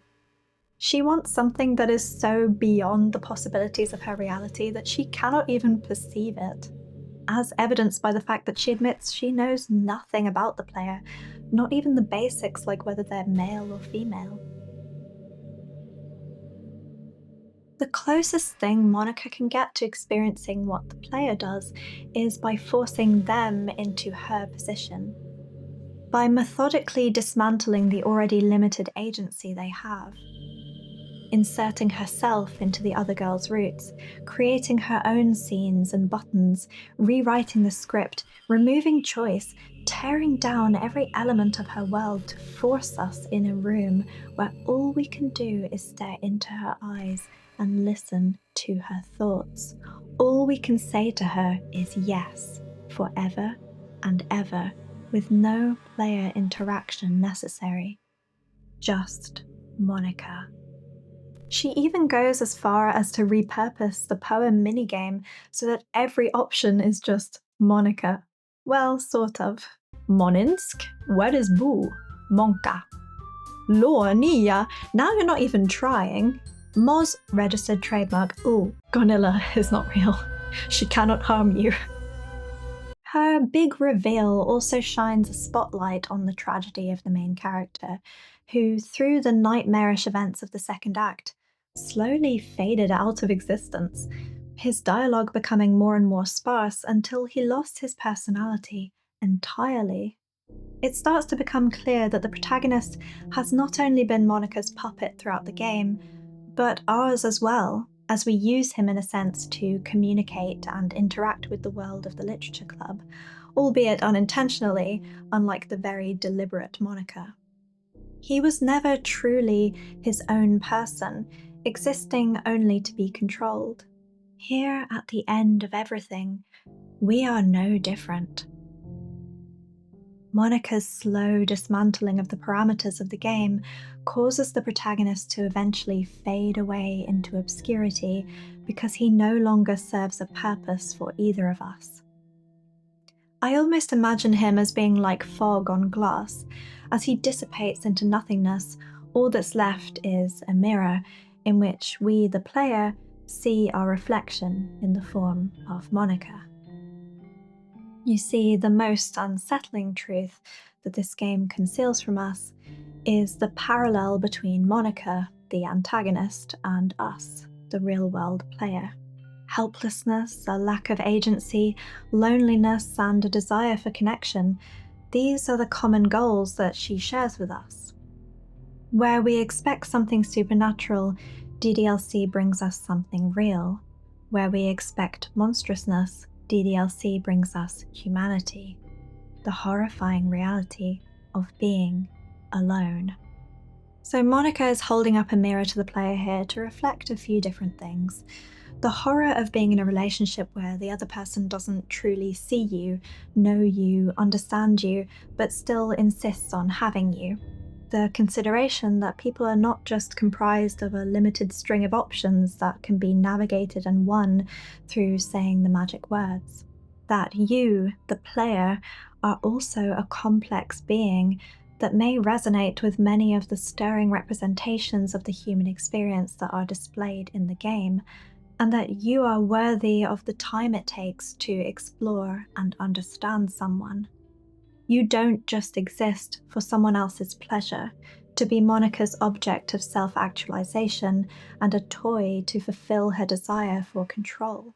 Monika's monologue attempts to draw an indistinguishable comparison between her actions and ours. When she says she's sorry that we had to experience the cruelty and horror she inflicted on the other members, she isn't capable of recognizing that it may have evoked real feelings for us.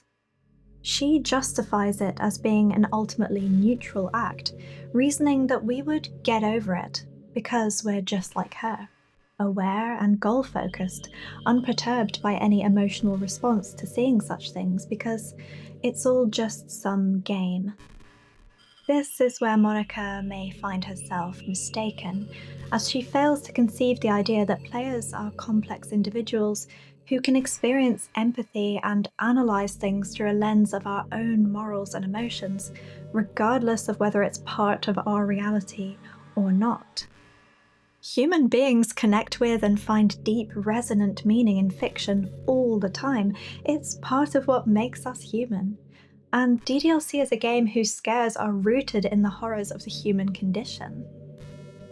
Monika is unaware of the irony of her position here, that all the other girls were helplessly programmed to fall in love with and confess to the main character, no matter what she did to try and prevent them. She sees the cruelty and lack of meaning in a life without agency, a life that disallows choice or options, yet has been doomed to delude herself that her own confession is a happy ending. Her confession of love towards someone she cannot see, knows nothing about, and is willing to place in the exact same tragic scenario that she is a victim to herself. Removing our ability to choose, assuming our compliance. It is here that we can find the crack in the mirror that she holds, the stark contrast she fails to comprehend. That the player may care about this world, about what they have seen, about what she has done.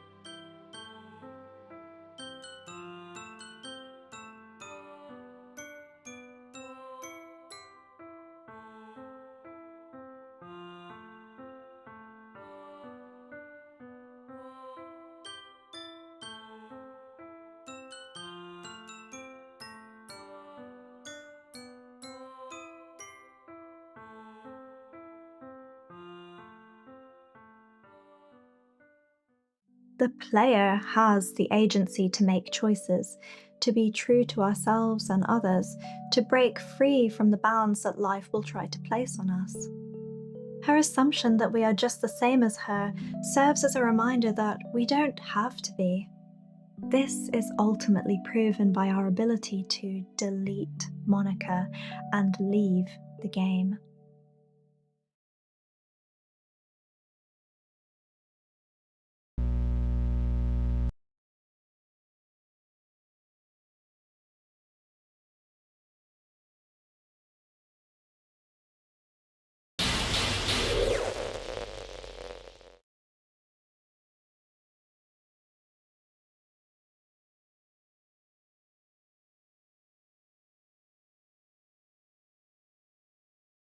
After her rage and disgust, her blaming of us for destroying her world and killing everyone, she finally relents, prompting her realization that she really cannot understand what it means to be human.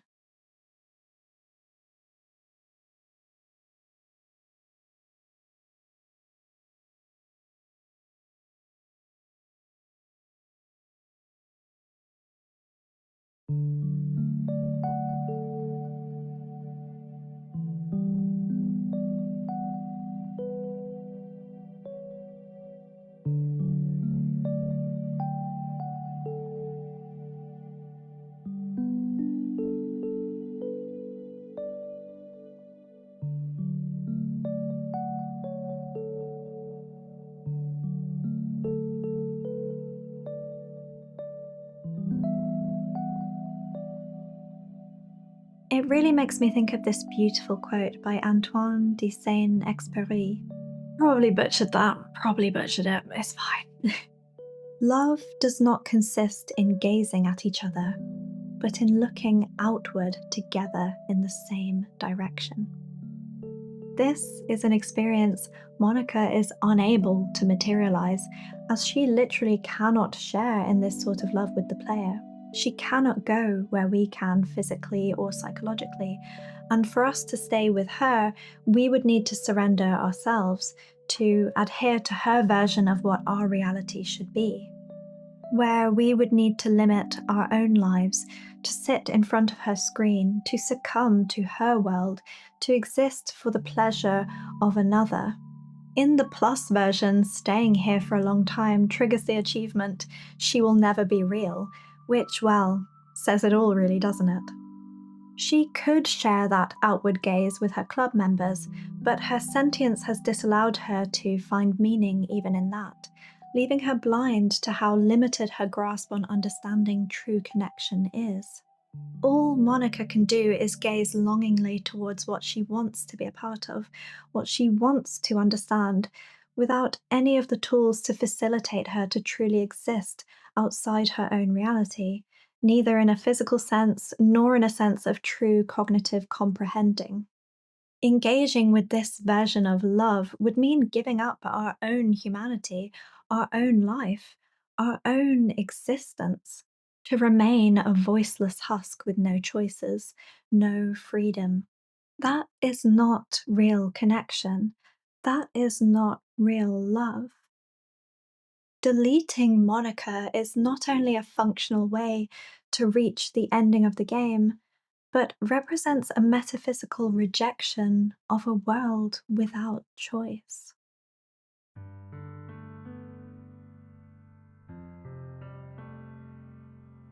On face value, Doki Doki Literature Club feels like a very hopeless, almost nihilistic story. On deleting Monika, she provides a sort of bittersweet hope as she starts to connect with the things she appreciated about the game, the meaning her bonds with the other club members had, and her realization that perhaps we felt that too. That characters can be important and meaningful to us, even if they aren't flesh and bone. She emphasizes her love for the literature club in particular, which is pretty evident. Beneath the nihilism and brutality Monika embodies as a result of her tragic existence, I always saw an entity that desperately sought to express herself through words. I can't help but think back to her poetry, especially the fact her ultimate imagery for powerlessness was a quill without ink. Without self-expression, life can feel empty, expressionless, and meaningless. I'm drawn to her tip of the day where she advised the protagonist and us that sometimes just getting something down on paper is the way to start, to not try to make it perfect. She advises that staying in one place, just waiting for the fully realized piece to flow, can leave your pen sitting lifelessly in a big puddle of darkness. It sort of feels like Monika's entire existence. If she can't move her pen, she can't write her own reality. She is left alone in a meaningless expanse of wasted ink, her quill left useless and barren. When she restarts the game, the menu screen reappears, unaffected by her meddling and with herself removed. It's a bit of a tease, allowing us to dream for a moment that perhaps the world of DDLC could have a happy ending if permitted to exist without knowledge of an outside world. And as Act 4 begins, everything seems to fall into place after all. In this version of their reality, the protagonist chooses to join the literature club of his own volition, with the motivation of supporting his friend, Sayori, who is now the club president. Sayori consistently wakes up on time, walking to school daily with her friend who praises her efforts even though he finds it difficult to express the vulnerable emotion, with no put-downs and no judgments. Natsuki maintains her personality without feeling she needs to attack. She expresses her upset to Yuri about her views on lesser forms of literature, allowing Yuri to understand her, allowing them to connect and plan to try out each other's interests, planning a visit to the bookstore together.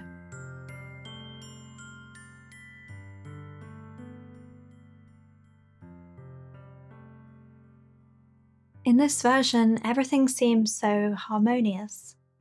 Sayori takes the protagonist to one side, sharing a sweet moment where she thanks him, not for joining the club, but for getting rid of Monika.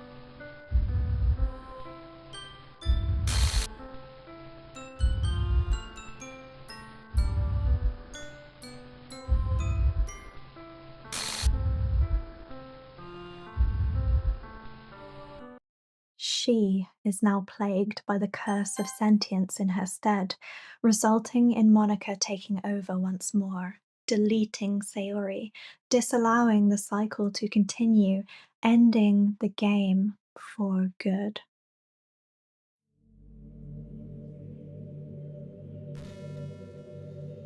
As the credits come in, Monika deletes the game files in an attempt to save the club and us from further misery and torment. With dialogue like this, it isn't necessarily obvious what kind of enlightening message we might take from such a story. It should and does stay true to its tragic core. There is no happy ending for a life of sentience devoid of agency. Even in Monika's attempt to restart the game without herself, she still isn't free either. Whether that be by permanent deletion, presumably this world's version of death, acceptance, in which she might perhaps find some manner of freedom, or escape into our reality, something she cannot experience, only attempt to create a twisted version of it through what she imagines love might be. Even when Monika attempts to remove herself, she was still there, as evidenced by her saving us from Sayori and the doom of repetition, from the doom of being aware. Her conclusion that the only way to a happy end is for there to be nothing at all is a haunting one, made real by the sight of a goodbye letter from Monika herself. This is my final goodbye to the Literature Club. I finally understand the Literature Club is truly a place where no happiness can be found. To the very end, it continued to expose innocent minds to a horrific reality, a reality that our world is not designed to comprehend. I can't let any of my friends undergo that same hellish epiphany. For the time it lasted, I want to thank you for making all my dreams come true, for being a friend for all the club members, and most of all, thank you for being a part of my literature club. With everlasting love, Monika.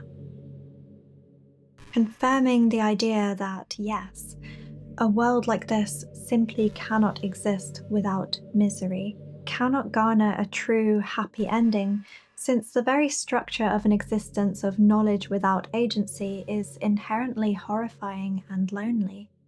But what about the secret best ending, I hear you ask? For those unaware, there is a way to get a slightly altered outcome at the end of the game. It is widely referred to as the good ending, although there are many reasons to argue that there is no true good ending to this game, so I feel it suits the title of special ending most accurately. There is a clue as to how to obtain this ending in one of Monika's poems all the way back in Act 1, aptly titled, "Save Me." Save me. The colours, they won't stop. Bright, beautiful colours, flashing, expanding, piercing, red, green, blue. An endless cacophony of meaningless noise. The noise, it won't stop. Violent, grating waveforms, squeaking, screeching, piercing. Sine, cosine, tangent. Like playing a chalkboard on a turntable. Like playing a vinyl on a pizza crust. An endless poem of meaningless. Load me. This poem serves to really encapsulate the horror of Monika's existence, the constant subjecting to a meaningless but unavoidable influx of noise and information that goes around and around. It conveys how inescapable, unchangeable, and crushing her world is, a world of self-awareness without choice. The world of Doki Doki Literature Club. The title of the poem, whilst also acting as a fun reference to the game, could also be seen as a call to action, save me. The poem's conclusion seems to be another, load me, a clue as to how this saving might be achieved. If you play through Sayori, Natsuki, and Yuri's stories by saving, reloading, and replaying each route before the end of Act 1, giving them time, understanding, and effort, learning about what's important to them, you can unlock each one of these character graphics on a single run. You can also get to understand their world more deeply. Yuri is so unsure of herself because she's afraid to be treated differently. She has intense special interests, and sometimes she catches herself talking about them more than connecting with the other person. In these moments, she values patience. She desperately wants to experience closeness and to be understood, but she doesn't want people to pity her in the process.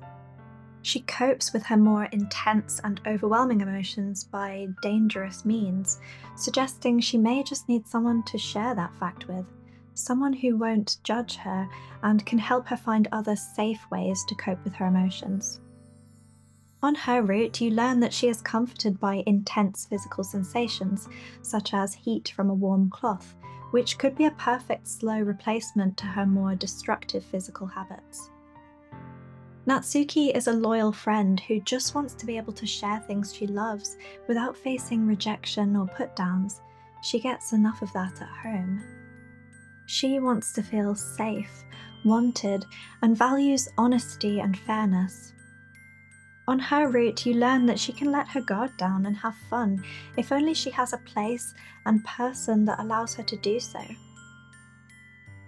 Sayori suffers with a sadness that will get better and worse, but more than anything, she just needs to be allowed to experience it sometimes, to trust that her emotions aren't a burden to others. She just wants to feel like she's part of something special, like she is an important cog in a bigger machine, one that still has meaning and value even when she gets rusted up. Sayori needs a friend who will just be there, who isn't afraid to knock on her door in the morning and remind her that she's wanted, who won't panic and shut things down when she needs to cry. All of these girls just want to be valued and treated as people, as individuals, and they all exist in a world that is designed to separate them into watered down or extreme versions of themselves, a list of options to suit the desires of someone else, rather than a group of people who could really benefit from each other. You save and you reload, exploring the game thoroughly enough to get every one of these detailed moments with the girls, advancing through the hellish abomination that is Act 2 as usual. Then even Monika gets her moment of recognition, as during Act 3 you collect her one and only image, finally understanding how she came to be what she is and the terror of her world.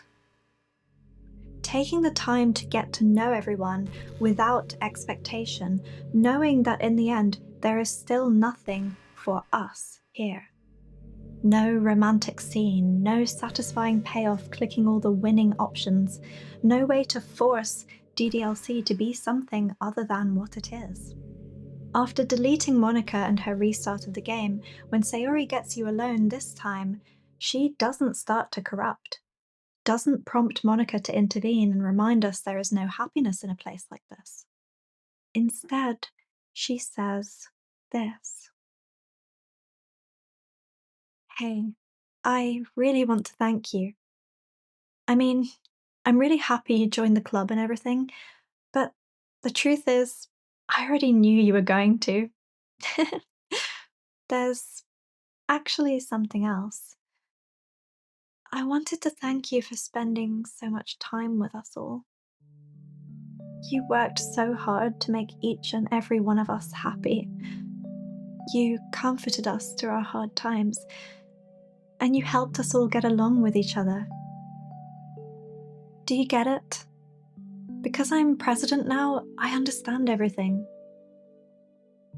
You really didn't want to miss a single thing in this game, did you?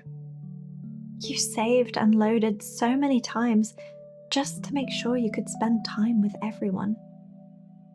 Only someone who truly cares about the literature club would go that far. But all along, that's all I've ever wanted. For everyone to be happy and care about each other. It's kind of sad, you know? After all you've done for us, there isn't much I can do for you in return. We've already reached the end of the game. So, this is where we say goodbye. Thank you for playing Doki Doki Literature Club.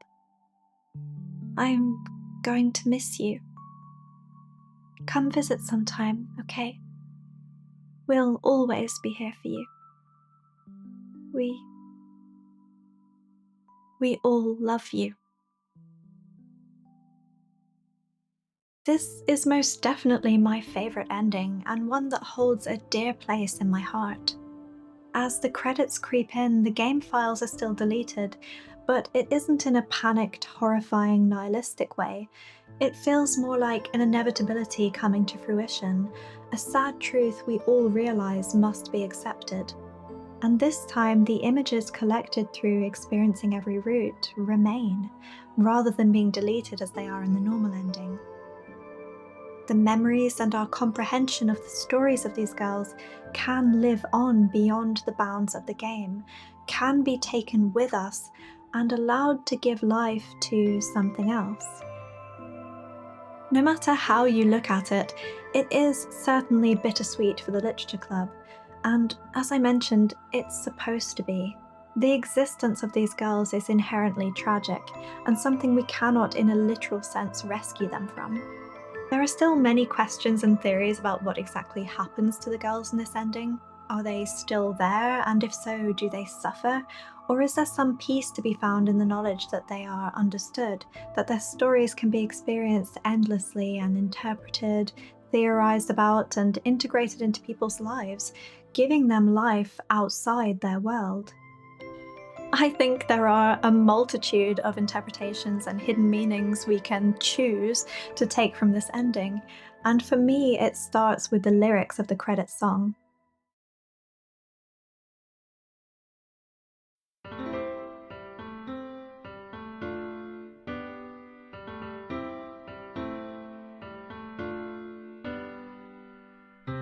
Every day I imagine a future where I can be with you.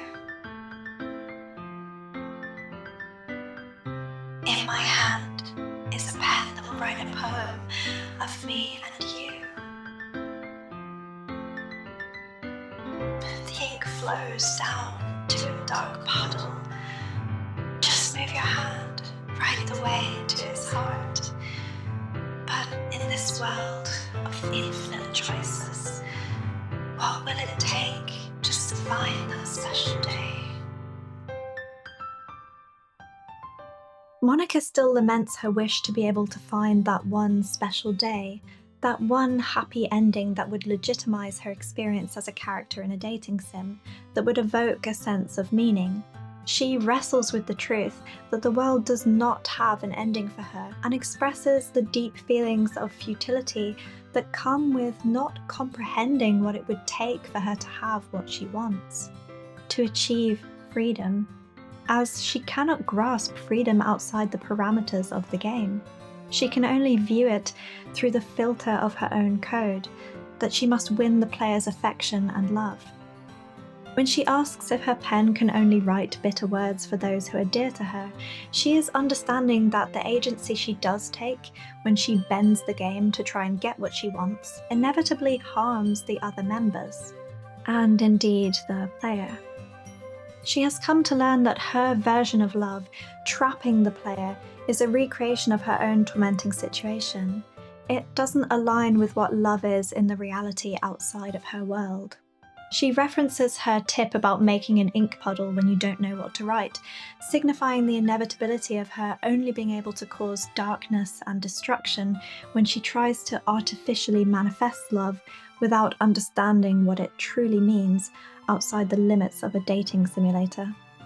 She acknowledges the devastating realization that her world's rules dictate that love is something to be taken, yet her awareness and experience through the game proves otherwise. This contradiction shuts her down, and the ink, her power to shape her world, becomes meaningless. She realizes that if she can't even hear our heartbeat, cannot comprehend us or anything about the player as an individual, how can she know how to love us? How can she know what love is in our world?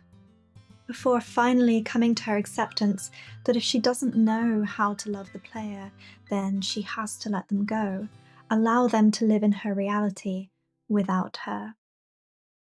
It's a really sad and sweet song that does not let go of her wish to be with us, reinforcing the permanence of tragedy in her world, but equally shows her acceptance and desire for us to be happy, to experience a life of freedom in a world where we do have choice. She is acknowledging that ultimately we are not the same as her, even if we share some desires and wants. The message behind her sorrowful song is one that lingers, particularly after a special ending run. Her lyrics, coupled with the thankful words from Sayori, are an acknowledgement that stories and characters, no matter how tragic, can still go on to hold meaning in those who experience them. This is further strengthened by Monika's letter being replaced by a thank you note from the game's creator himself, Dan Salvato. To the special player who achieved this special ending. For years, I have been enamored by the ability of visual novels, and games in general, to tell stories in ways not possible using traditional methods. Doki Doki Literature Club is my love letter to that. Games are an interactive art. Some let you explore new worlds, some challenge your mind in broad new ways. Some make you feel like a hero or a friend, even when life is hard on you. Some games are just plain fun, and that's okay too. Everyone likes different kinds of games. People who enjoy dating sims may have a heightened empathy for fictional characters, or they might be experiencing feelings that life has not been kind enough to offer them. If they are enjoying themselves, then that's all that matters. That goes for shooting games, casual games, sandbox games, anything. Preferences are preferences, and our differences are the reason we have a thriving video game industry. My own favourite games have always been ones that challenge the status quo. Even if not a masterpiece, any game that attempts something wildly different may earn a special place in my heart. Anything that further pushes the limitless bounds of interactive media. I extend my true gratitude to all those who have taken the time to achieve full completion. I hope you enjoyed playing it as much as I enjoyed making it. Thank you for being a part of my literature club. Love, Dan Salvato. Here, Dan acknowledges another layer of his meta-narrative, that while this is Monika's literature club, it has also been his. His reaching out to players, his trying to imbue a message of understanding and connection in them. Dan recognizes the broken mirror that he set up between Monika and the player, the parts that reflected a wish to find meaning and escape somewhere, and recognizes our subversion of Monika's assumption that the player doesn't care about what she does to the characters or game. He acknowledges the empathy and investment players can have in stories, that sometimes the impact of an experience goes beyond a throwaway session of mindlessly clicking buttons and pressing keys, that people can find a sense of belonging, safety, and connection in fiction, in a world that may not always afford it to them otherwise. It is a story he has been telling all along, through Yuri, Natsuki, Sayori, and Monika. All characters who experience a sense of not belonging in various layered ways. Whether it's fears of being judged for liking manga, or the terror of having no options in a game where your meaning and worth is derived from being chosen, it has been right in front of us all along.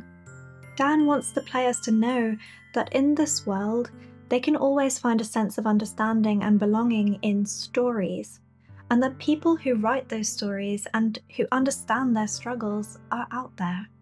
We truly do exist in a world of infinite choices, and while there may be times where things feel or even are helpless and futile, there are always places you can find meaning, and there is always a future ahead of you, that you do not have to be alone.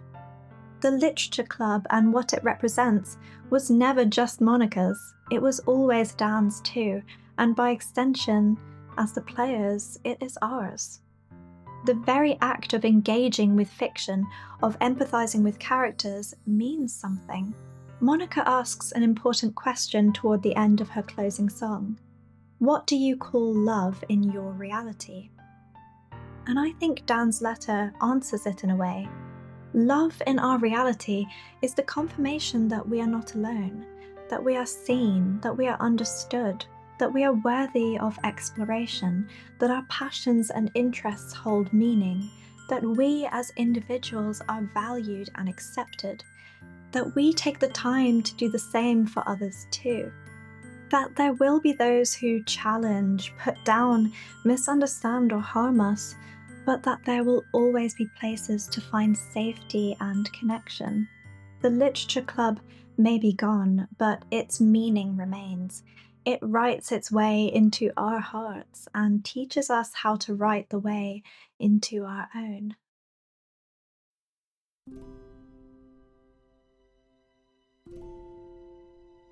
I mentioned near the start of this video that the Plus version of this game came with some side stories that really enhanced my understanding of what Team Salvato were trying to convey here with Doki Doki Literature Club. I'm going to go over them briefly, both for the sake of time, but also to encourage you to experience them for yourselves, because I truly think it's worth it if you connect to any of the thoughts I have shared in this video. I definitely shed some tears multiple times while watching them, and I'm not ashamed to admit it. I already had my takeaway that the game was trying to teach us essentially to be ourselves, to embrace the things we struggle to share, to reach out for help when we need it, to care about giving time and space to others, and making connections with those who accept you for who you are, all your little quirks and idiosyncrasies included. The Literature Club may be full of incredibly cute girls, yes, but they are also a band of total misfits. They embody a lot of the traits that us as humans may struggle with when it comes to fitting into societal norms or feeling truly part of the world. I think back to my opening story, where in primary school I was a little bit of a weird one, still am, but that ultimately I was content at the time to sit alone and talk to my little plush backpack. I was processing the world in my own way, at my own pace. I was content until I was forced into an interaction that taught me more about the cruelty of the world, where I desperately needed an escape from that. That there are people out there who will not accept your differences, who may try to force you to be what they want, what they find acceptable and palatable, what they think is normal or interesting. This could be at school, at home, at work, or all of the above. This sort of control and disregard of someone's personhood is not unlike the parameters that DDLC imposes on its characters. Monika's sentience and the main character's awakening of insecurities and pressures in the clubroom forced the girls to engage with certain masks they had learned to form in response to their experiences. Natsuki's defensiveness and pushing away, Yuri's shyness and removal of herself, Sayori's happy thoughts, Monika's possessiveness. These are all responses to lifetimes of misunderstandings and mistreatment, of isolation, and not having experienced true acceptance or freedom to be themselves. They also have their positive coping mechanisms, Natsuki's manga and refuge in the clubroom, Yuri's love of fantasy, horror, and tea, Sayori's self-expression through poetry and her ability to make others feel seen, Monika's passion for writing and her determination to support others in exploring themselves through literature. My little child self had her plushies, her books, her games, her imagination. These were the positive coping mechanisms that were twisted into something to be ashamed of when pushed into a situation where people just didn't understand me. Doki Doki Literature Club recognizes this is a horror of reality that can push people to the brink. It acknowledges the severity of these human experiences on the psyche, and it does not hold back. I think that is desperately important, because often how people treat others can be overlooked. The impact of words and of being misunderstood and rejected can be life-altering. It took me so many years to just get to the point where I can finally leave my masks off sometimes, where I don't feel a constant pressure to be anything other than myself. The most powerful ways I've found to do this are through art, writing, indulging in special interests, literature, and gaming experiences. things that came naturally to me when I was younger, but that I was constantly shamed for engaging in by those around me, leading me to hide myself and have a lot of difficult experiences. It's sort of like playing life on hard mode and having to hide your guide away because people will judge you for not just knowing what to do. Now I feel very secure in the fact that fiction helps me to process the world. Finding safety and meaning in creative spaces is my way of coping with the struggles that life brings me, and ultimately helps me to get closer to myself. To encourage the sad and rejected pieces of that little girl with her backpack out from hiding again and into the world. I also see that this is the case for so many others out there, that you need to know not everyone will condemn you for your quirks, and that those who do are usually hurt and afraid themselves. That doesn't mean they have the right to try to control you and take away your choices. That you can just decide, I'm not going to try and please you anymore because this treatment isn't about me. The side stories in DDLC Plus really echo that sort of sentiment and display the sort of treatment that people should afford each other. The sort of treatment and connection that is out there when you find the right spaces, the right people.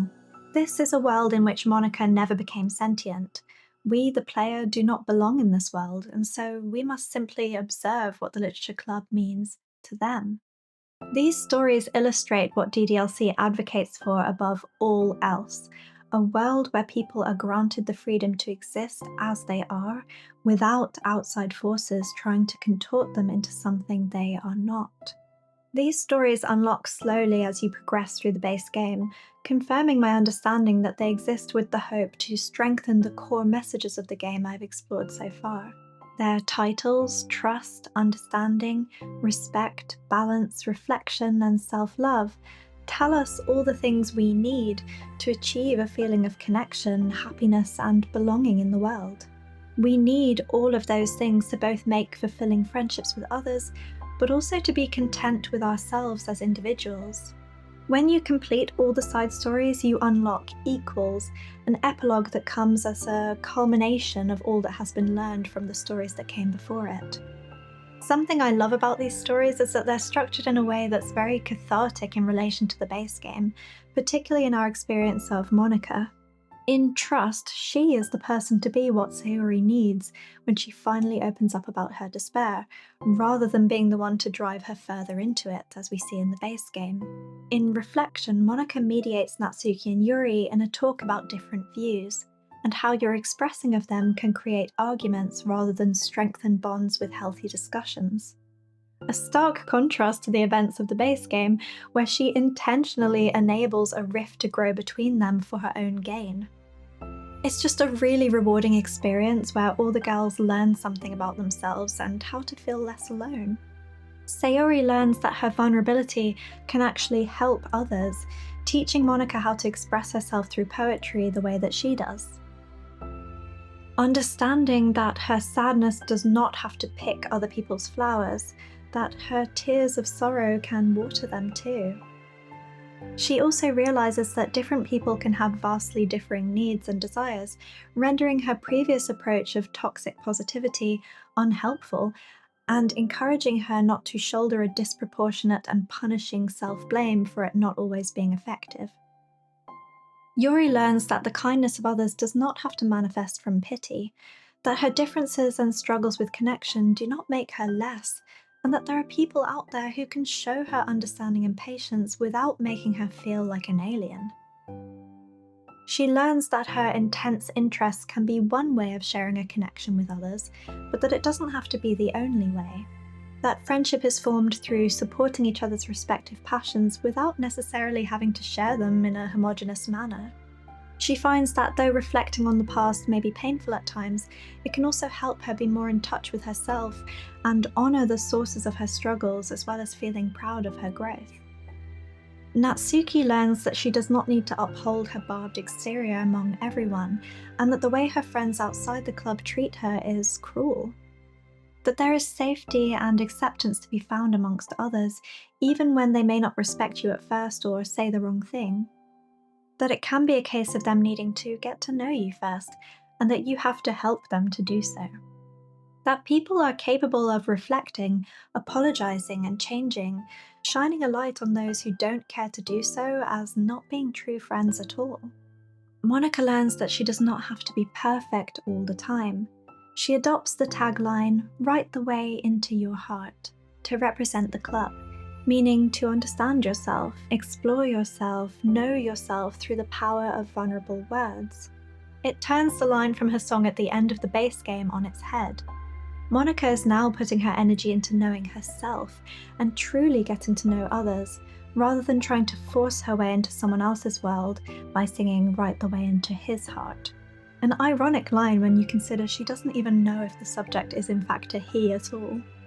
Here she is honouring the personal and introspective journey of searching inside oneself, to find the words to give meaning to your own thoughts and experiences, a world away from the poem minigame, which tears the soul out of such a journey by watering it down to a pre-selected list of words that might please and appeal to someone else. Ultimately, this band of hurting misfits find a place their true hearts can call home.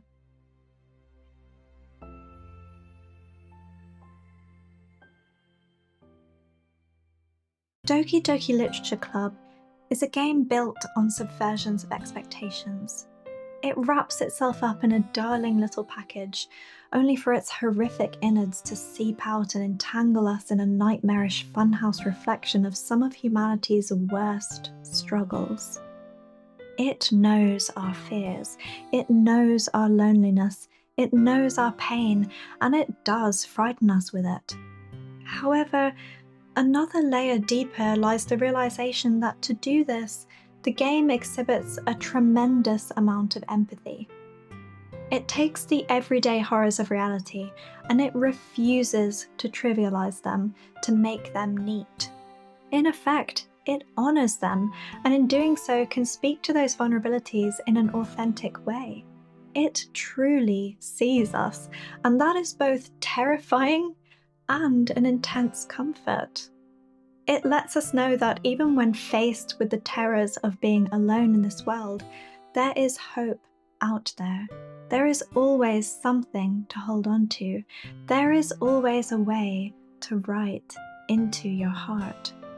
Just move your hand, and you may even find reasons to go on in the darkest of places.